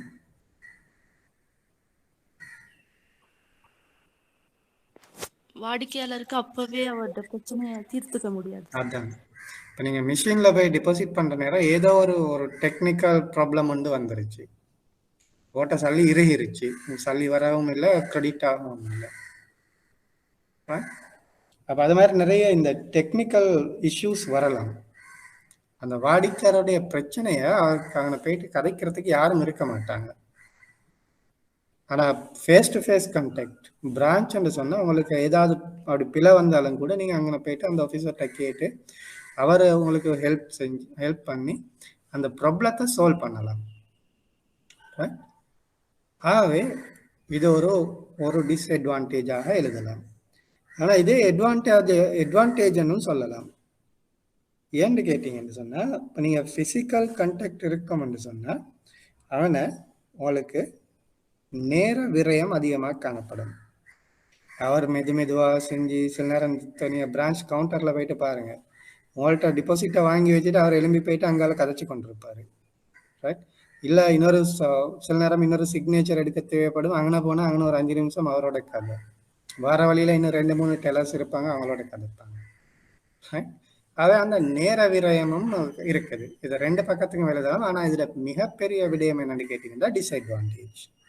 ஏதாவது பிரச்சனை வரும்போது, டெக்னிக்கல் ஃபால்ட்டோ அல்லது அவங்களுக்கு அந்த மெஷின் ஆப்ரேட் பண்ண தெரியாது. ரைட், அவர் ஒரு ஒரு என்னது படிப்பறிவு குறைஞ்சவராக இருக்கலாம். அப்போ அந்த இல்லை வயது வந்தவராக இருக்கலாம். அந்த டெக்னாலஜி மெஷின் யூஸ் பண்ண தெரியாமல் இருந்தால் கூட சில இடத்துல நான் இப்போ நீங்கள் கண்டிருப்பீங்க, அந்த செக்யூரிட்டி கார்டு போயிட்டு சொல்லி கொடுப்பாரு. ரைட். ஆனால் சில நேரம் செக்யூரிட்டி கார்டுக்கும் தெரியாமல் இருக்கும். அந்த செக்யூரிட்டி கார்டுங்கிறது பொதுவாக ஒரு அவுட் சோர்ஸ்டு பர்சனாக இருப்பார். ரைட். அப்போ தீமை தான் பெரும்பான்மை ஒரு இல்லை பெரிய விடயம் என்னன்னு கேட்டிங்கன்னா அது டிஸ்அட்வான்டேஜ் தான். ஆனால் அதில் ஒரு அட்வான்டேஜும் இருக்குது. அந்த இதை மாதிரியான இந்த அந்த என்னது நேருக்கு நேரான தொடர்பு காரணமாக சில நேரம் அந்த தேவையில்லாத கதைகள், அவர் திரும்ப அடுத்த ஆஃபீஸரோட கதைக்கிற அந்த நேர விரயம், சில நேரம் அந்த கிளறில் உள்ளவர் உங்களுக்கு தெரிஞ்சவர்னா நீங்களே அவரோட ஒரு வேலை முடிஞ்சிடும். ஆனால் ஒரு 5 நிமிஷம் காய்ச்சிட்டு இருப்பீங்க. பின்னால் உள்ளவர் கியூவில் நின்று முறைச்சி பார்த்துட்டு இருப்பாரு. இதெல்லாம் நான் கண் கூட காண்ற விடயம். ரைட். அப்போ அது தீமையாகவும் எழுதலாம், அந்த நன்மையாகவும் எழுதலாம். ஆனால் இதில் பெரிய விடயம் என்னன்னு கேட்டிங்கன்னா அது வந்து தீமை தான். அந்த டெக்னிக்கல் ஃபால்ட்டோ அல்லது அந்த மெஷின் ஆப்ரேட் பண்ண தெரியாமல் இருக்கிற நேரம் உதவி கேட்கறதுக்கு யாரும் இருக்க மாட்டாங்க. ஓகே. அடுத்தது இந்த டிஜிட்டல் பேங்கிங்கில் காணக்கூடிய ஒரு மிகப்பெரிய டிஸ்அட்வான்டேஜ் என்னன்னு கேட்டிங்கன்னா இந்த சைபர் செக்யூரிட்டி தொடர்பான அந்த சைபர் த்ரெட் அல்லது சைபர் ரிஸ்க், சைபர் பாதுகாப்பு தொடர்பான இடர்நேர்வு அதிகம். ஓகே. ரைட். அப்ப இதுதான் இந்த வங்கியினுடைய தொழிற்பாட்டின் அடிப்படையில் வங்கிகளை வகைப்படுத்தல். ஓகே. உங்களுக்கு 3 விதமா வகைப்படுத்த தெரிஞ்சிருக்கணும். ஒன்று உரிமத்தின் அடிப்படையில் எவ்வாறு வகைப்படுத்தல், கேள்விகள் அப்படியும் வரையிலும். ரைட். உரிமத்தின் அடிப்படையில் எவ்வாறு வகைப்படுத்தலாம், அல்லது முறைமையில் முக்கியத்துவத்தின் அடிப்படையில் எவ்வாறு வகைப்படுத்தலாம், அல்லது தொழிற்பாட்டின் அடிப்படையில் எவ்வாறு வகைப்படுத்தலாம். 3 முறையிலையும் கேள்வி வரையிலும். அப்ப நீங்க அந்த கேள்விக்கு பொருத்தமான விடைய எழுதுனீங்கன்னா சரி.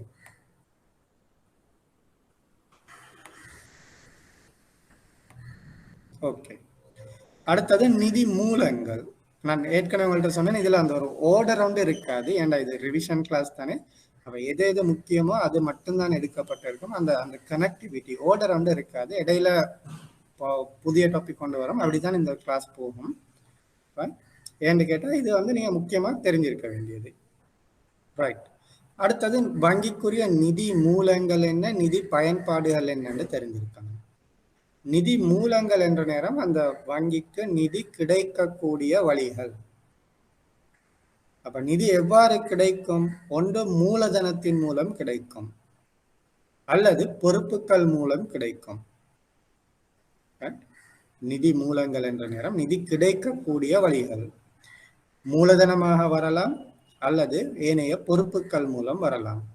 அப்ப அது என்னென்னு பார்த்தீங்கன்னா கேள்வி வைப்பு, சேமிப்பு வைப்பு, நிலையான வைப்பு. அப்ப எந்த விதமான வைப்பாக இருந்தாலும் அது வங்கியினுடைய பிரதான நிதி மூலமாக காணப்படும். வைப்புகள் தவிர பிற நிறுவனங்களிலிருந்து வாங்கிய கடன் மூலதனம், கடன் நிதி. அவ கடன் வங்கிகள் ஏனைய வங்கிகளிடமிருந்து கடனாக பணத்தை பெற்று இருக்கும். அடுத்தது கடன் பத்திரம் மூலம் திரட்டிய நிதி. இது வந்து உங்களுக்கு சொல்லலாம் கடன் மூலதனம். கடன் பத்திரங்கள் என்பது டிபென்ச்சர்ஸ்.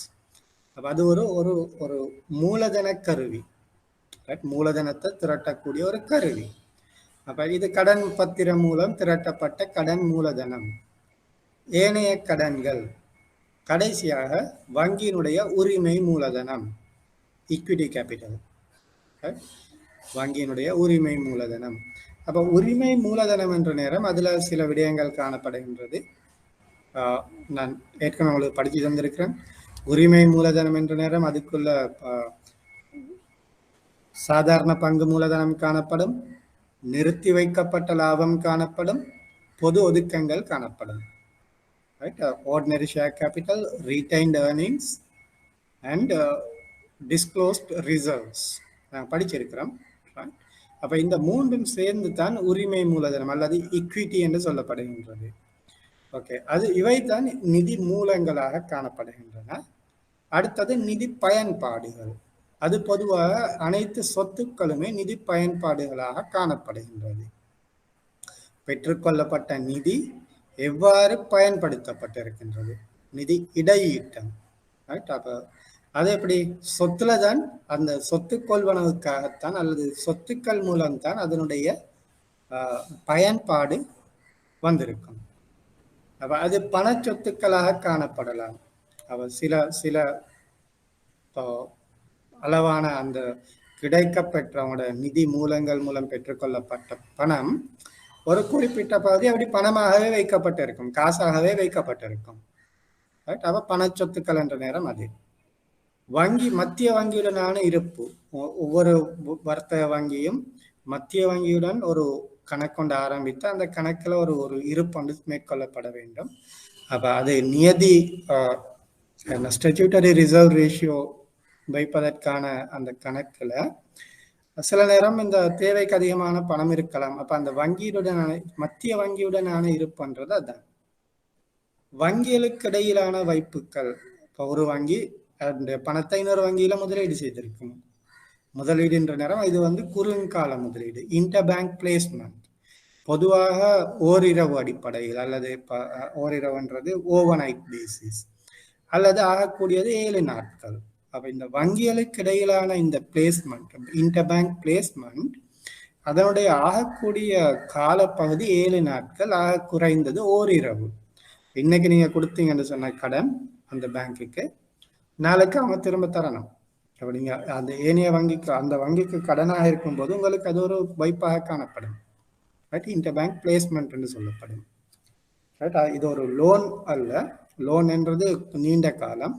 இது ஒரு குறுங்கால அடிப்படையில் ஆகக்கூடியது 7 நாள், ஆக குறைந்தது ஓரிரவு அடிப்படையில் வழங்கப்பட்டிருக்கும்.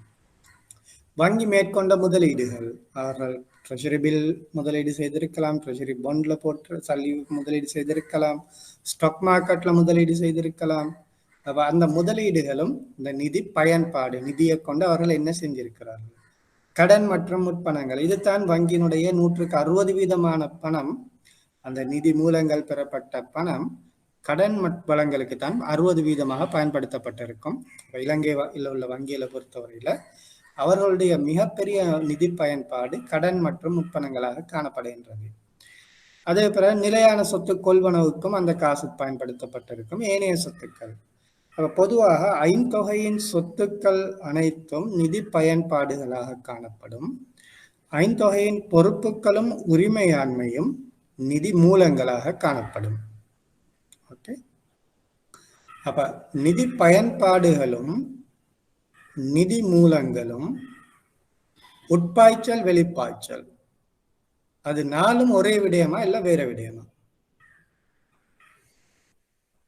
இப்ப நிதி மூலங்கள் நிதி பயன்பாடுகள் ஒரு செட் இருக்குது, காசு உட்பாய்ச்சல் காசு வெளிப்பாய்ச்சல் இன்னொரு செட் இருக்குது. அந்த 4 அல்லது 2 பேர்ஸ், அந்த 2 சோடிகளும் ஒரே விடயத்தை சொல்லுதா அல்லது அதுக்கிடையில ஏதாவது வித்தியாசம் இருக்குதா?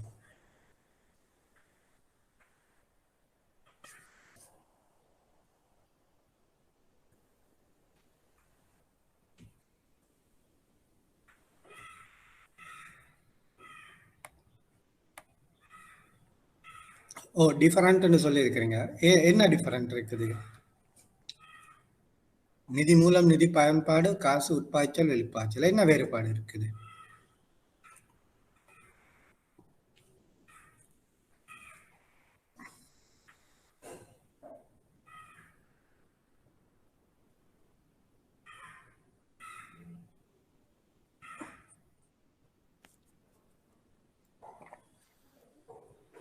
காசு உட்பாய்ச்சல் வெளிப்பாய்ச்சல் வாடிக்கையாளரால் நடக்கிறது சார்.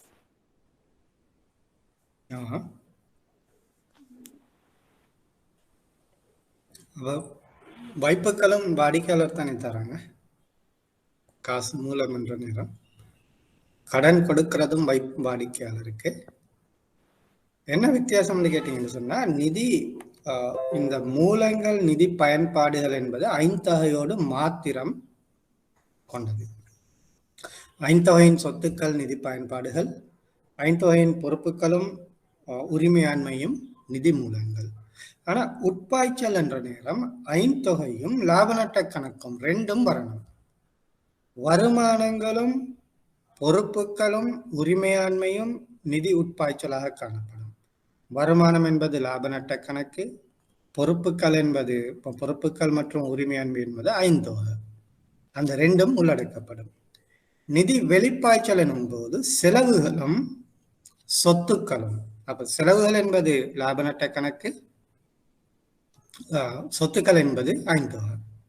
அப்ப காசு உட்பாய்ச்சல் வெளிப்பாய்ச்சல் என்ற நேரம் அதுல லாப நட்ட கணக்கில் உள்ள கொடுக்கல் வாங்கலும் ஐந்தொகையில் உள்ள கொடுக்கல் வாங்கலும் உள்ளடக்கப்படும். நிதி மூலம் நிதி பயன்பாடு என்று சொல்ற நேரம் அது ஐந்தொகையில் உள்ள சொத்துக்கள் பொறுப்புகள் உரிமையாண்மையை மாத்திரம் அடிப்படையாக கொண்டு காணப்படும். அதான் வித்தியாசம். அப்ப காசு பாய்ச்சல் என்ற நேரம் அங்கு லாப நட்ட கணக்கில் பதியக்கூடிய அந்த கொடுக்கல் வாங்கல்கள் உள்ளடக்கப்பட வேண்டும். வட்டி வருமானம் என்பது காசு உட்பாய்ச்சல். ஆனா வட்டி வருமானம் ஐந்தொகையில காட்டப்பட மாட்டாது, அது லாப நட்ட கணக்கில் தான் காட்டப்படும். அதே மாதிரி இப்போ என்னது, இப்போ வட்டி கொடுப்பனவு அல்லது நிலை நிர்வாக செலவு அல்லது விற்பனை விநியோக செலவு, அது காசு வெளிப்பாய்ச்சல். நீங்க காசு வெளிப்பாய்ச்சல் ஆனா லாப நட்ட கணக்கோடு தொடர்புபட்டது, ஐந்தொகையில காட்டப்பட மாட்டாது. அப்ப காசு பாய்ச்சல் என்ற நேரம் அங்கு லாப நட்டமும் ஐந்தொகையும் உள்வாங்கப்படும். நிதி மூலம் நிதி பயன்பாடு என்ற நேரம் ஐந்தொகை மாத்திரம் உள்ளடக்கப்படும். அதுதான் வேறுபாடு. ஓகே, அடுத்தது வங்கி தொழில் நடவடிக்கை. ஒரு வங்கி அதனுடைய முக்கியமா இங்க என்னது கமர்ஷியல் பேங்கை பத்தி மட்டும்தான் படிக்கிறோம். அவை இந்த கமர்ஷியல் பேங்கிங் என்ற நேரம் அவர்களுடைய அந்த தொழிற்பாடுகள் நிதி அடிப்படையிலான தொழிற்பாடா இருக்கலாம் அல்லது கட்டண அடிப்படையிலான தொழிற்பாடா இருக்கலாம். நிதி அடிப்படையிலான பொறுப்புகள் பண உட்பாய்ச்சலாக காணப்படும். நிதி அடிப்படையிலான சொத்துக்கள் பண வெளிப்பாய்ச்சலாக காணப்படும். கட்டண அடிப்படையிலான நடவடிக்கை என்ற நேரம் அங்கே வட்டி கொடுப்பனவு அல்லது வட்டி வருமானம் தொடர்புபடாது. நிதி உட்பாய்ச்சல் நிதி வெளிப்பாய்ச்சல் காணப்பட மாட்டாது. வங்கி ஏதோ ஒரு சேவை போன்ற ஒரு விடயத்தை வழங்கும், ஒரு சேவையை வழங்கி இருக்கும். அந்த வழங்கப்பட்ட சேவைக்காக ஒரு கட்டணம் அறவிடப்பட்டிருக்கும்.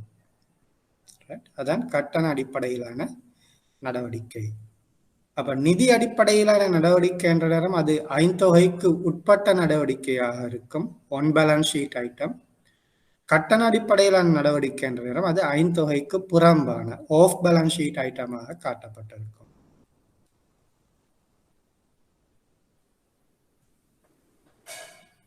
ஓகே, இன்னும் அந்த நிதி அடிப்படையிலான நடவடிக்கையில தான் இருக்கிறோம். அப்ப பொறுப்புகள் என்ற நேரம் அங்கு பணப்பாய்ச்சல் அதாவது காசு பாய்ச்சல் காணப்பட வேண்டும். வைப்புகள், எல்லா விதமான வைப்புகளும் வரக்கூடும்.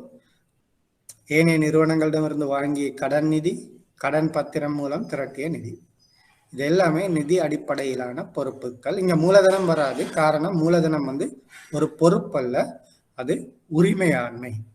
ஆகவே பொறுப்புகள் என்று எழுதுற நேரம் நீங்க அந்த உரிமையாண்மையை எழுதக்கூடாது. உரிமையாண்மை என்பது ஐந்தொகையில் ஒரு வேறையாக பதியக்கூடிய ஒரு விடயம். பொறுப்புகள் நேரம் உரிமையாண்மை அங்க எழுத முடியாது. ஓகே, அடுத்தது இந்த வைப்புகள் வர்ற நேரம் இன்னும் சில விடயங்களை சொல்ல வேண்டி இருக்குது. கேள்வி வைப்பு உங்களுக்கு தெரியும், அங்கு வட்டி வழங்கப்பட மாட்டாது. எந்த விதமான நிதி செலவுகளும் இல்லை வங்கிக்கு. வாடிக்கையாளரிடமிருந்து ஒரு கட்டணம் அறவிடப்படும், அது அந்த காசோல கொடுப்பனவுக்கான கட்டணமாக. சேமிப்பு வைப்பை பொறுத்தவரையில் அங்கு குறைந்த வித வட்டி வழங்கப்படும். இந்த கேள்வி வைப்பும் சேமிப்பு வைப்பும் சேர்த்து நாங்கள் பொதுவாக அழைக்கக்கூடிய ஒரு விடயம் தான் காசா ratio, current account savings account ratio, இந்த காசா ரேஷியோ என்று சுருக்கமாக அழைக்கப்படும். இந்த காசா ரேஷியோ வங்கிக்கு குறைந்த அளவு நிதி செலவை ஏற்படுத்தும். அப்ப இந்த கேள்வி வைப்பும் சேமிப்பு வைப்பும் எவ்வளவு அதிகமாக திரட்டப்படுதோ அந்த அளவுக்கு வங்கிக்கு நிதி செலவு குறைவாக காணப்படும். கொடுக்க வேண்டிய வட்டி குறைந்த அளவுல தான் கொடுக்க வேண்டும். அப்ப நிதி செலவு குறைவாக காணப்படும். ஆனா நிலையான வைப்பு பார்த்தீங்கன்னு சொன்னா அங்க அதிகமான ஒப்பீட்டளவில் அதிகமாக வட்டி வழங்கப்படுறதால நிதி செலவு அதிகமாக காணப்படும். அதே மாதிரி ஏனைய நிறுவனங்களிடம் வாங்கிய கடன்களுக்கும் அதிக வட்டி கொடுக்க வேண்டி வரும். கடன் பத்திரங்கள் மூலம் திரட்டப்பட்ட நிதிக்கும் அதிக வட்டி வழங்கப்பட வேண்டும், கொடுக்கப்படும். ஆகவே இந்த கேள்வி வாய்ப்பு சேமிப்பு வைப்பு என்ற அந்த நிதி மூலங்கள் வங்கிக்கு குறைந்த அளவு நிதி செலவை ஏற்படுத்தும். ஏனைய நிலையான வைப்புகள், ஏனைய வங்கிகளிடம் வாங்கிய கடன் பத்திரம் மூலம் திரட்டிய கடன் மூலதனம் என்பவை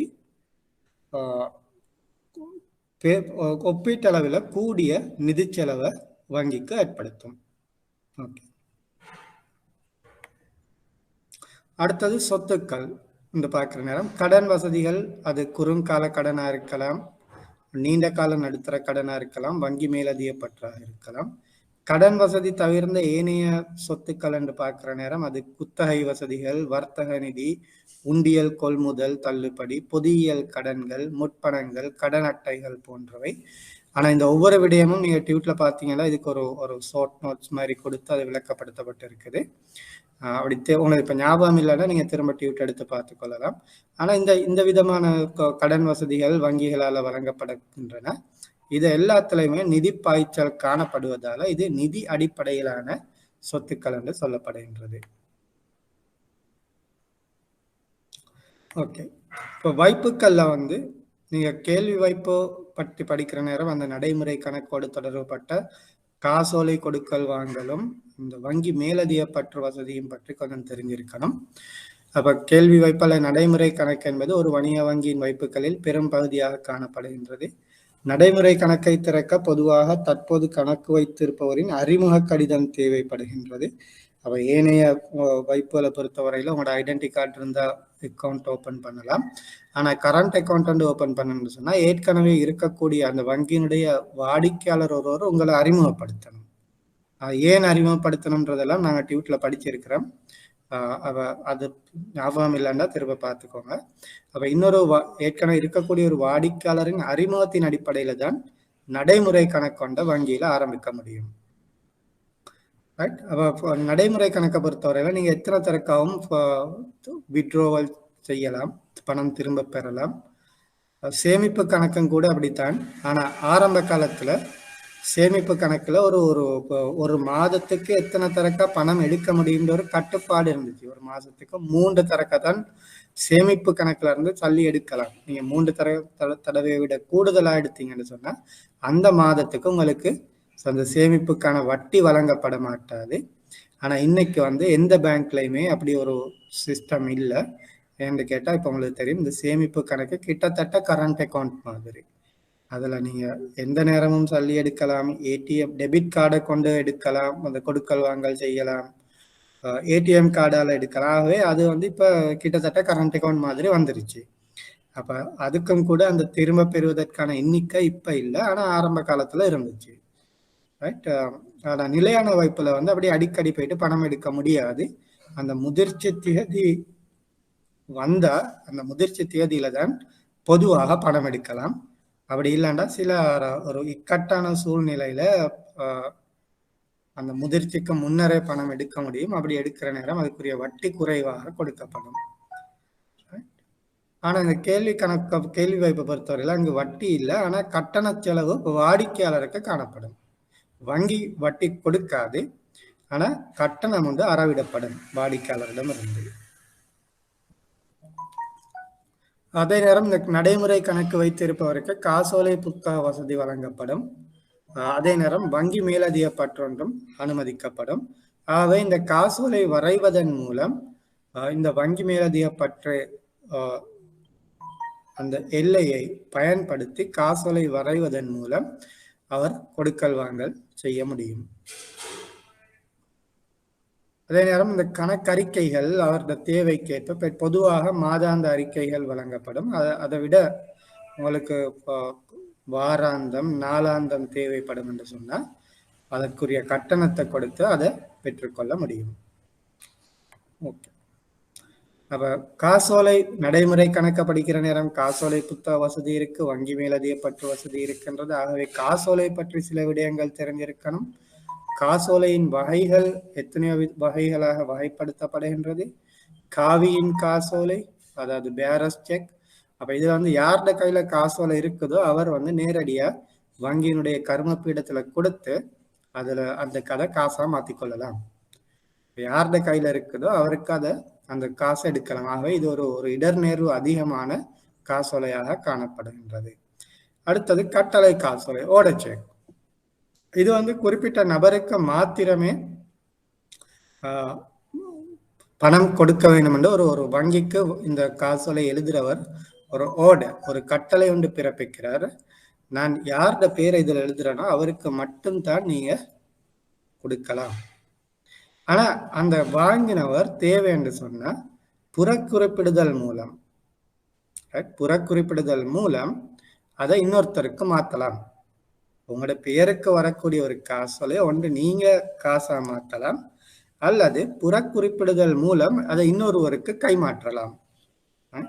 புறக்குறிப்பு இல்லாம கைமாற்ற முடியாது. கைமாற்றினாலும் கூட அந்த அந்த புதிய யாருக்கு நீங்க செக்கை கொடுத்தீங்களோ அவர் பேங்க்குக்கு போனா பேங்க் சல்லி கொடுக்காது. உங்களோட சிக்னேச்சர் வந்து கட்டாயம் தேவை. மூன்றாவதுவாக வெற்று காசோலை. இது பிளாங்க் செக். உங்களுக்கு தெரியும், இதுல வந்து என்னது, காசு எவ்வளவு அமௌண்ட் போட்டப்பட்டிருக்காது, மற்றதெல்லாம் ஃபில் பண்ணப்பட்டிருக்கும். சைன் பண்ணியிருப்பாங்க, டேட் போட்டிருப்பாங்க, எல்லாம் எழுதியிருப்பாரு காசோலை வரைகிறவர். ஆனா அவர் அந்த அமௌண்ட்டை மட்டும் போடாம விட்டுருப்பாரு. அதை எடுத்து அந்த காசோலையை பெறுபவர் அந்த எந்த அமௌண்ட்டை போடணுமோ அதை அந்த அமௌண்ட்டை போட்டு பேங்க்ல கொடுத்தா அதுக்குரிய சொல்லி கிடைக்கும். அவை இதுவும் கூட ஒரு இடர்நேர்வு கூடிய ஒரு முறை. ஏன் பிளாங்க் செக் கொண்டு காணாமல் போகும்னு சொன்னா, அல்லது யார் சரி களவெடுப்பாங்கன்னு சொன்னா, எடுத்தவர் அதை அவருக்கு தேவையான அமௌண்ட்டை போட்டு கொண்டு போயிட்டு இப்போ பேங்க்ல கொடுப்பாரு. ரைட், அப்போ ஒரே நாளில் அவனோட அக்கௌண்ட்ல உள்ள எல்லா சலுகையும் எடுத்துடலாம். அவை இடர்நேர்வு கூட. ஆனா அப்படி காணாமல் போகும்னு சொன்னா உடனே இந்த காசோலை உரிமையாளருக்கு அது ஸ்டாப் பேமெண்ட், அந்த கொடுக்கல் வாங்கலை நிறுத்தக்கூடிய ஒரு கட்டளை வழங்கலாம். அது அவருக்கு தெரிய வரும் என்று சொன்னா, இல்லை இவருக்கு இது காணாமல் போனது தெரியாது, ஒரு தெரியாமல் இருக்கும்போது அவர் அந்த எடுத்தவர் அதை அக்கௌண்ட்ல இருந்து சல்லி எடுத்துருவாரு.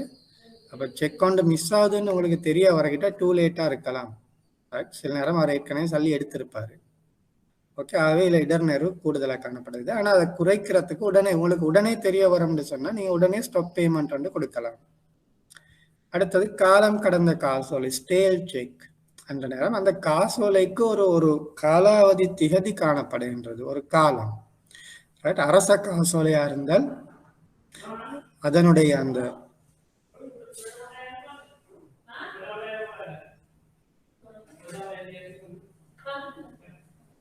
அந்த காசோலை இப்போ இருக்கும்னு சொன்னா காலம் கடந்த காசோலை. அரசாங்க காசோலைக்கு 30 நாட்கள் அந்த வேலிடிட்டி பீரியட் 30 நாட்களாக இருக்கும். ஏனைய காசோலைகளுக்கு உனக்கு ஒரு 1 மினிட் தாங்க. මොනවද ගන්න ඕනේ?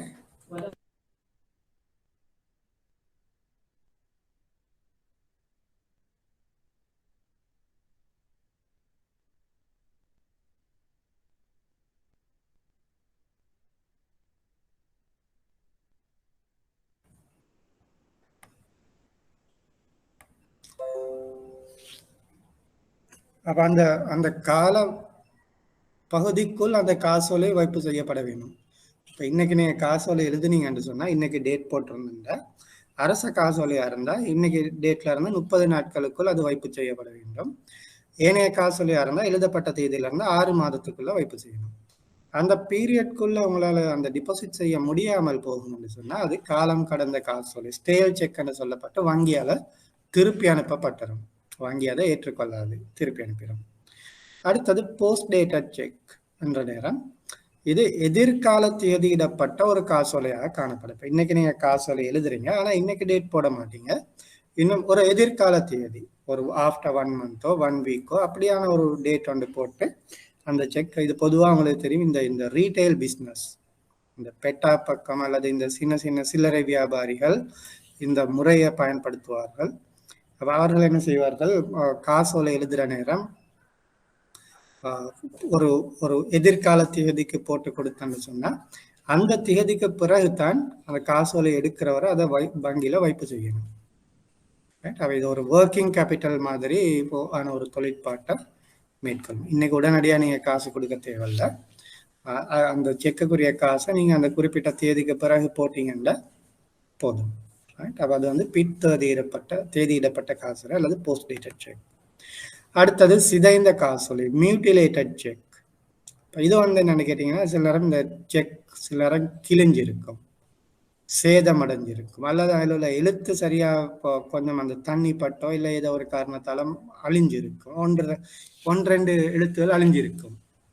இல்லை நீங்கள் காசோலையை மடிச்சு பொக்கெட்டில் போட்டிருப்பீங்க, அது வேர்த்து அந்த ஈரத்துக்கு அது அப்படி கொஞ்சம் ஸ்மஜ் ஆகணும் மாதிரி இருக்கும். அப்போ இதுதான் சிதைந்த காசோலை.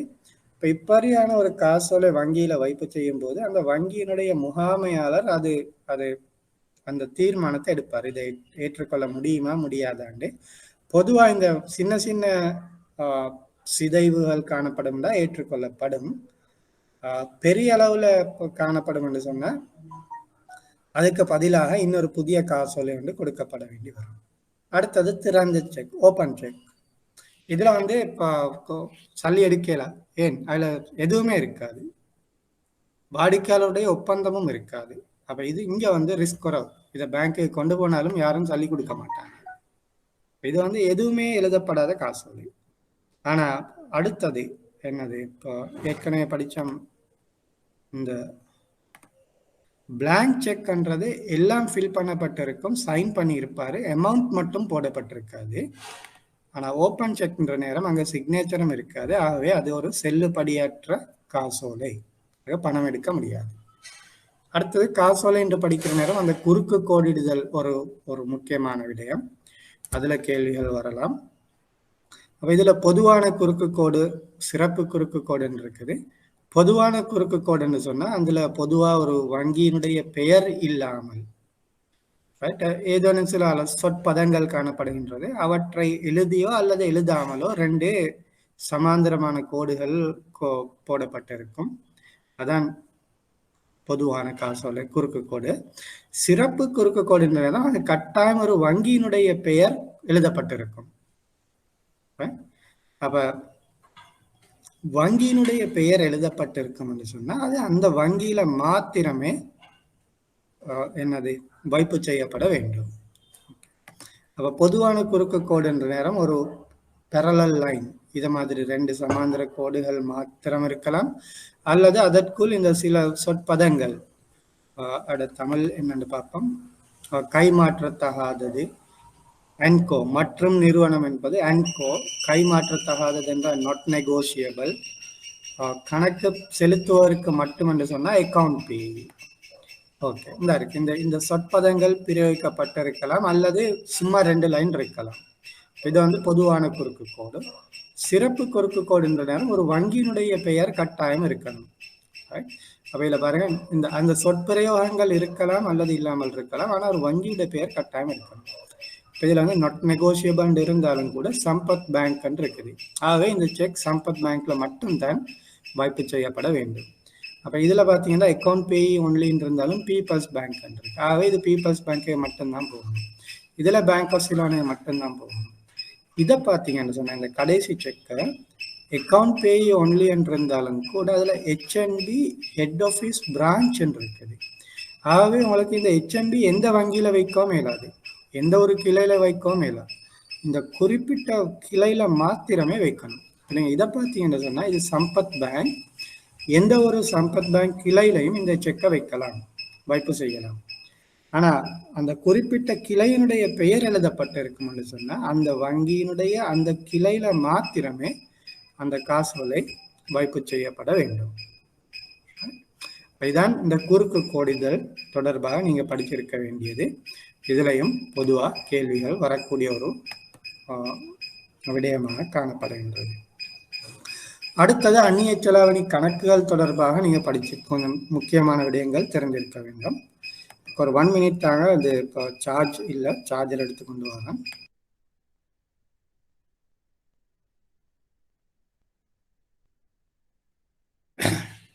அன்றாட கொடுக்கல் வாங்கல் செய்யறதுக்கான கணக்குகள் 2 இருக்குது, முதலீடுகள் செய்வதற்கான கணக்குகள் 2 இருக்குது. இன்னும் 4 கணக்கு முக்கியம், இன்னும் நிறைய இருக்கு, நீங்க டியூட்ல பாருங்க நிறைய இருக்குது, ஆனா இது 4 தான் முக்கியமானது. அப்ப அன்றாட கொடுக்கல் வாங்கல் செய்யறதுக்கு பயன்படுத்தக்கூடிய 2 கணக்குகள், அதுல ஒன்று தனிநபர் சம்பந்தமானது, தனியால் அந்நிய செலாவணி கணக்கு, பர்சனல் ஃபாரின் கரன்சி அக்கவுண்ட்.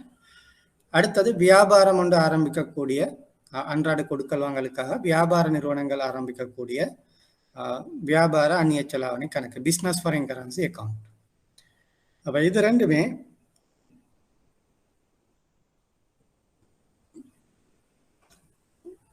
அன்றாட கொடுக்கல் வாங்கலுக்காக தனிநபர்களால் ஆரம்பிக்கக்கூடிய கணக்காகவும் வியாபார நிறுவனங்களால் ஆரம்பிக்கக்கூடிய கணக்காகவும் காணப்படுகின்றது.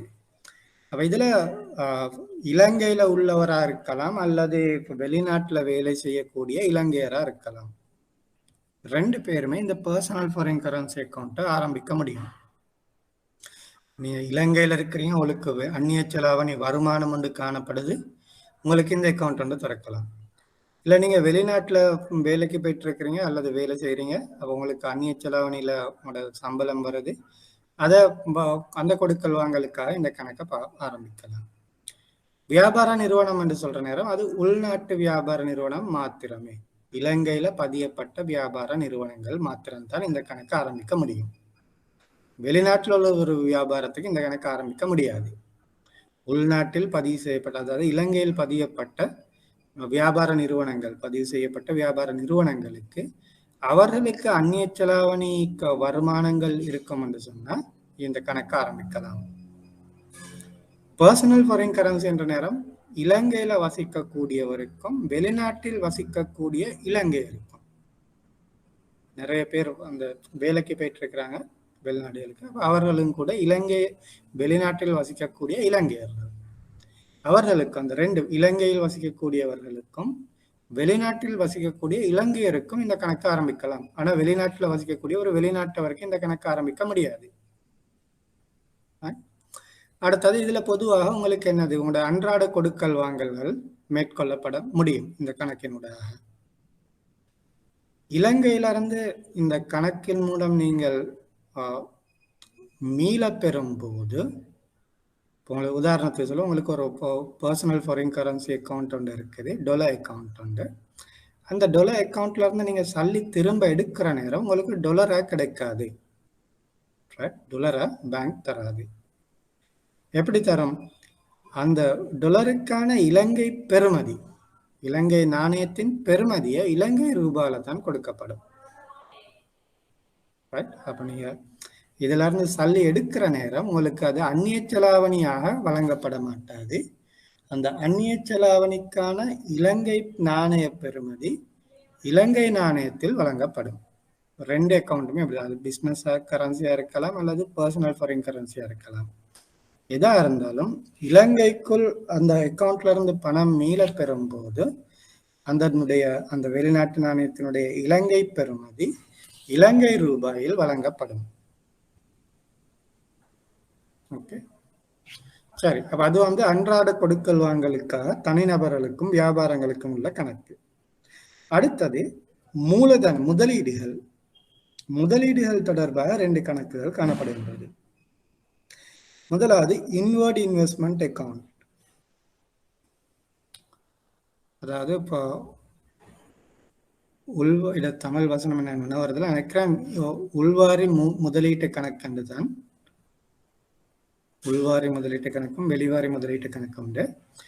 உள்வாரி முதலீட்டு கணக்குன்ற நேரம் இப்போ இதுல உங்களுக்கு விட இருக்குது இன்வர்ட் இன்வெஸ்ட்மெண்ட், அதாவது உள்வாரி இலங்கைக்குள் முதலீட்டுக்காக, இலங்கையில் முதலீடு செய்வதற்காக அந்நிய செலாவணியை வெளிநாட்டிலிருந்து கொண்டு வருவதற்கான ஒரு கணக்கு.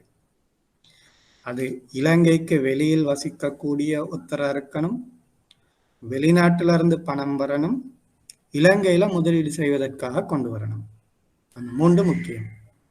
இலங்கைக்கு வெளியில வசிக்கணும், வெளிநாட்டிலிருந்து முதலீடு, அதாவது பணத்தை கொண்டு வரணும், இலங்கையில் முதலீடு செய்யப்படணும். அப்ப அதற்கான கணக்கு. ஆகவே இலங்கைக்கு வெளியில் வசிக்கக்கூடிய இலங்கையரா இருக்கலாம் அல்லது வெளிநாட்டவரா இருக்கலாம் அல்லது ஒரு வெளிநாட்டு நிறுவனமா இருக்கலாம், தனிநபரா இருக்கலாம் அல்லது நிறுவனமா இருக்கலாம். தனிநபரை பொறுத்தவரையில அவர் இலங்கையரா இருக்கலாம் அல்லது வெளிநாட்டவரா இருக்கலாம். நிறுவனங்கள் உங்களுக்கு தெரியும், இலங்கையில் உள்ள ஒரு நிறுவனம் வெளிநாட்டுல இலங்கை நிறுவனமாக இயங்க முடியாது, அந்தந்த நாட்டுல பதிவு செய்யப்படணும். ஆகவே நிறுவனங்களை பொறுத்தவரையில வெளிநாட்டில் பதியப்பட்ட நிறுவனமாக இருக்கணும். அப்ப இலங்கையில் உள்ள ஒரு கம்பெனி வெளிநாட்டுல போயிட்டு பதியப்பட்டா அது வெளிநாட்டில் பதியப்பட்ட கம்பெனி, அப்ப அவருக்கு கொண்டு வரலாம். அப்ப இன்வர்ட் இன்வெஸ்ட்மெண்ட் அக்கௌண்ட் என்ற நேரம் இலங்கைக்கு வெளியில் வசிக்கக்கூடிய இலங்கையர் அல்லது வெளிநாட்டவர் அல்லது வெளிநாட்டு நிறுவனம் இலங்கையில் முதலீடு செய்வதற்காக அந்த முதலீட்டு தொகையை இலங்கைக்குள் கொண்டு வருவதற்கான ஒரு கணக்கு. ஓகே, அதான் இன்வர்ட் இன்வெஸ்ட்மெண்ட் அக்கௌண்ட். அதே மாதிரி அவுட்வர்ட் இன்வெஸ்ட்மெண்ட் அக்கௌண்ட் என்ற நேரம் அது இலங்கையில் வசிக்கக்கூடியவராக இருக்கணும் அல்லது இலங்கையில் உள்ள ஒரு நிறுவனமா இருக்கணும். இலங்கையிலிருந்து வெளிநாட்டுக்கு பணம் அனுப்பப்படும், இலங்கையிலிருந்து முதலீட்டுக்காக வெளிநாட்டுக்கு பணம் அனுப்பப்படும், அந்த முதலீடு வெளிநாட்டில் நடைபெறும். அப்ப அந்த 3 முக்கிய விடயங்கள் இருக்கின்றது. இலங்கையில் வசிக்கக்கூடிய இலங்கையரா இருக்கலாம், வெளிநாட்டவரா இருக்கலாம், இலங்கையில் பதியப்பட்ட ஒரு நிறுவனமா இருக்கலாம். அப்ப இங்க வெளிநாட்டு நிறுவனம் வரையலாது அப்படின்னு சொன்னா, வெளிநாட்டு நிறுவனம் இலங்கையில இலங்கை கம்பெனி சட்டத்தின் கீழ் பதியப்பட்டிருக்கணும். அப்ப இலங்கையில் பதியப்பட்ட ஒரு நிறுவனமாக இருக்கணும். ஓகே, இலங்கையரா இருக்கலாம், வெளிநாட்டவரா இருக்கலாம், அல்லது இலங்கையில் பதியப்பட்ட ஒரு நிறுவனமா இருக்கலாம். வெளிநாட்டில் முதலீடு செய்வதற்காக வெளிநாட்டு ஒன்றில் முதலீடு செய்வதற்காக அந்த முதலீட்டு பணத்தை அனுப்புவதற்கு இந்த அக்கௌண்ட் ஆரம்பிக்கப்பட வேண்டும். அப்ப இந்த 4 அக்கௌண்ட் பத்தி நீங்க இந்த குறிப்புகள் தெரிஞ்சிருக்கணும். ஓகே, அந்நிய செலாவணி கணக்குகளை பொறுத்தவரையில இந்த 4க்கும் வெளியில கேள்வி வராது. ஆகவே இந்த 4 அக்கௌண்ட்டை மட்டும் படிச்சிருந்தீங்கன்னா போதும். அடுத்தது மத்திய வங்கியினுடைய தொழிற்பாடுகள்.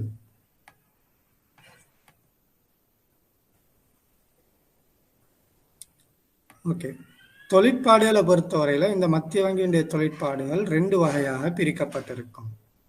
மைய தொழிற்பாடுகள், அடுத்தது மூவர் தொழிற்பாடுகள். இது கோ ஃபங்க்ஷன், ஏஜென்சி ஃபங்க்ஷன் என்று 2 விதமா பிரிக்கப்பட்டிருக்கும். ஆனா இந்த சப்ஜெக்ட் இந்த பாடத்துக்கு பொருத்தம் இல்லை, அதாவது எங்கட ஸ்கோப்புக்குள்ள வராது. இந்த கமர்ஷியல் பேங்கிங் என்ற ஸ்கோப் உள்ளுக்கு வராது. இது நீங்க கட்டாயம் படிச்சிருப்பீங்க சர்வே ஆஃப் ஃபைனான்சியல் சிஸ்டம்ன்ற பாடத்துல.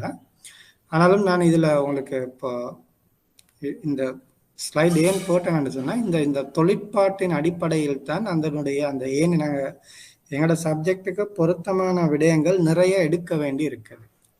இந்த மத்திய வங்கியினுடைய தொழிற்பாட்டின் அடிப்படையில தான் இந்த கமர்ஷியல் வங்கியினுடைய தொழிற்பாடுகள் மேற்கொள்ளப்படுகின்றது.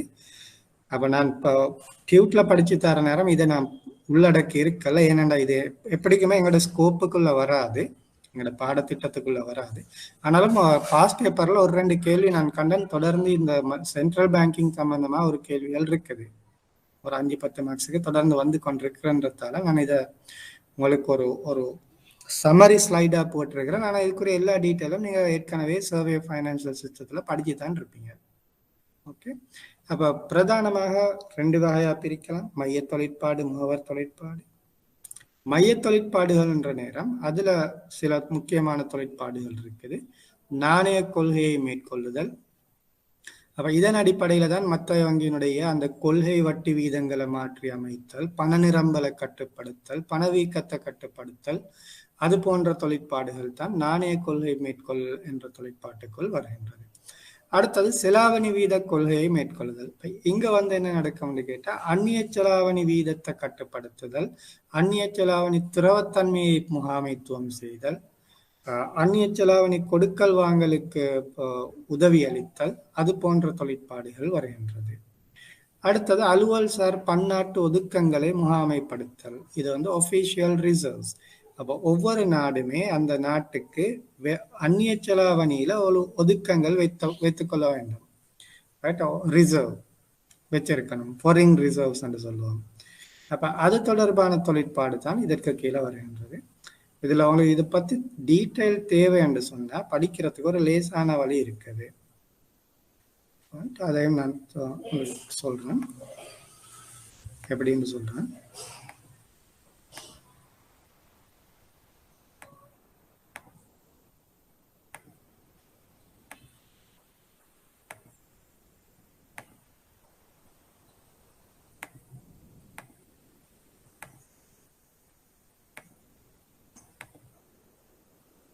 ஓகே, இது விளங்குதா உங்களுக்கு ஸ்க்ரீன்?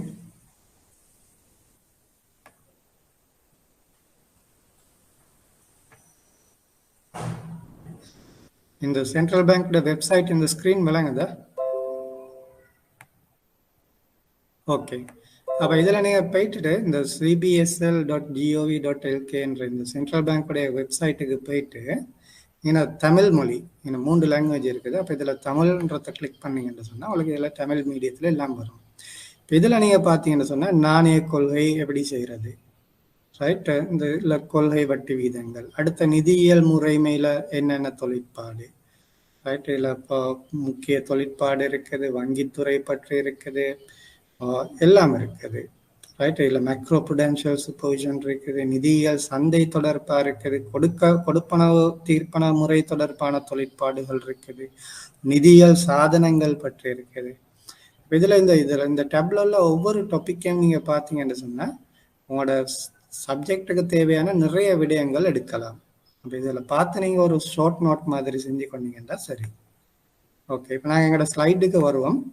அப்போ இந்த ஸ்லைட் விளங்குதா? இப்போ இல்லை திரும்ப மாற்றணுமோ தெரியல, விளங்குதா?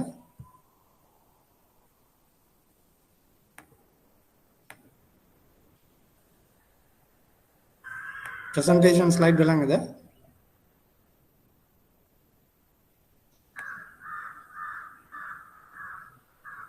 Okay, right. அலுவல்சார் பன்னாட்டு ஒதுக்கங்களை முகாமைத்துவம் படுத்தல், வங்கி மற்றும் நிதியியல் நிறுவனங்களுக்கு உரிமம் வழங்குதல், ஒழுங்குமுறைப்படுத்தல், மேற்பார்வை செய்தல், கொடுப்பனவு தீர்ப்பனவு வசதிகளின் ஏற்பாடு மற்றும் கொடுப்பனவு முறைமையின் ஒழுங்குபடுத்துதல், நாணயத்தை வெளியீடு செய்தல், பொருளாதார தரவுகள் புள்ளி விவரங்களை தொகுத்தல், பரப்புதல் மற்றும் பகுப்பாய்வு செய்தல், அரசாங்கம் மற்றும் அதன் முகவர்களுக்கான வங்கியாக அதாவது வங்கியின் வங்கியாளர், அரசாங்கத்தின் வங்கியாளர், அது போன்ற தொழிற்பாடுகளை செய்தல். இதெல்லாம் மைய தொழிற்பாடுகள். இது தவிர சில முகவர் தொழிற்பாடு, அதாவது இன்னொரு நிறுவனத்துக்காக அந்த நிறுவனத்தின் சார்பாக மத்திய வங்கி சில தொழிற்பாடுகளை மேற்கொள்கின்றது. இதில் முதலாவது அரச படுகடனின் முகாமைத்துவம். அரசாங்கம் கடன் எடுக்கிற நேரம் அதை முகாமைத்துவம் செய்து அந்த அரசாங்கத்துக்கு பதிலாக மத்திய வங்கி இந்த அரச கடனின் முகாமைத்துவத்தை செய்கின்றது. வெளிநாட்டு செலாவணி முகாமைத்துவம், ஊழியர் சேமலாப நிதிய முகாமைத்துவம், நிதியியல் வசதிகளை வழங்குவதற்கான வசதிகளை கொடுத்தல், இந்த பணம் துயதாக்கல் மற்றும் பயங்கரவாத நிதி இடலை தடுத்தல், கண்டுபிடித்தல், புலனாய்வு செய்தல், வழக்கு தொடர்ந்தல் போன்ற அந்த ஃபைனான்சியல் இன்டெலிஜென்ட் நிதியியல் உளவறிதல் பணிகள் என்று சொல்லப்படுகின்றது. அப்ப இது மத்திய வங்கியால செய்யக்கூடிய முகவர் தொழிற்பாடுகள். அப்படி எக்ஸாம்ல கேள்வி ஒன்று வரும் என்று சொன்னீங்கன்னா நீங்க இப்படி லிஸ்ட் அவுட் பண்ணினீங்கன்னா போதும். ஓகே, அடுத்தது யார் இந்த நிதியியல் முறைமையை ஒழுங்குபடுத்துறார் என்று பார்க்குற நேரம் இலங்கையை பொறுத்தவரையில 3 நிதியியல் முறைமை ஒழுங்குபடுத்தினர்கள் காணப்படுகின்றார். மத்திய வங்கி மாத்திரம் இல்லை, மத்திய வங்கிக்கு மேல் அதிகமாக செக்யூரிட்டிஸ் அண்ட் எக்ஸ்சேஞ்ச் கமிஷன், பிணையங்கள்,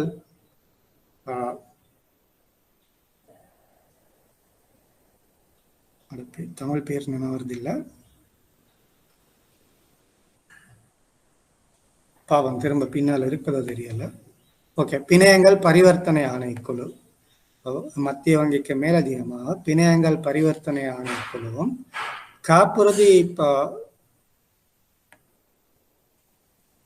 காப்புறுதி சபை என்ற பெயர்ப்பில் இது வந்து இன்சூரன்ஸ் ரெகுலேட்டரி கமிஷன், காப்புறுதி ஒழுங்குமுறைப்படுத்தும்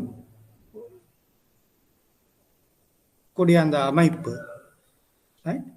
அப்ப அவர்கள் தான் இலங்கையினுடைய நிதியியல் முறைமை, ஒட்டுமொத்த நிதியியல் முறைமையையும் ஒழுங்குமுறைப்படுத்தி மேற்பார்வை செய்து கட்டுப்படுத்தக்கூடிய நிறுவனங்களாக காணப்படுகின்றது. இதுல முக்கியமா என்னன்னு கேட்டீங்கன்னா, இந்த ஒவ்வொரு நிறுவனமும் ஒழுங்குமுறைப்படுத்தக்கூடிய நிறுவனங்கள் மற்றும் சந்தைகள் என்னென்னு தெரிஞ்சிருக்கு. இதுண்டா அடிக்கடி வரக்கூடிய ஒரு கேள்வி. போன முறையும் பார்த்தீங்கன்னா ஏதோ ஒரு விதத்துல இந்த கேள்வி வந்து உள்வாங்கப்பட்டிருக்குது.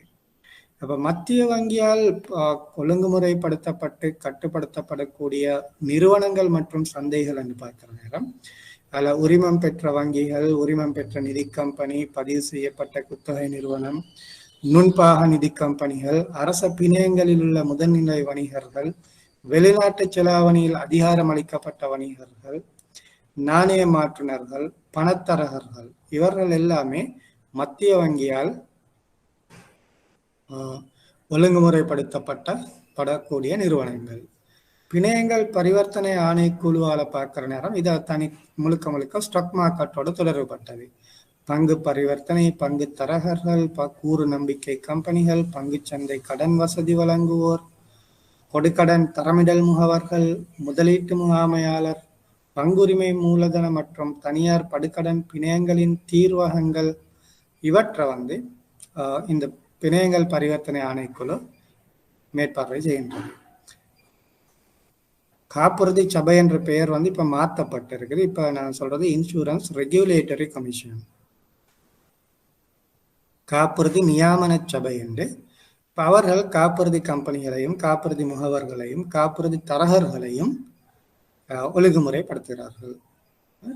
அவை எந்தெந்த ஒழுங்குமுறைப்படுத்தினர், என்னென்ன நிறுவனங்கள் மற்றும் சந்தைகளை ஒழுங்குமுறைப்படுத்துகிறார்கள் என்ற விடயம் உங்களுக்கு தெரிஞ்சிருக்க வேண்டும்.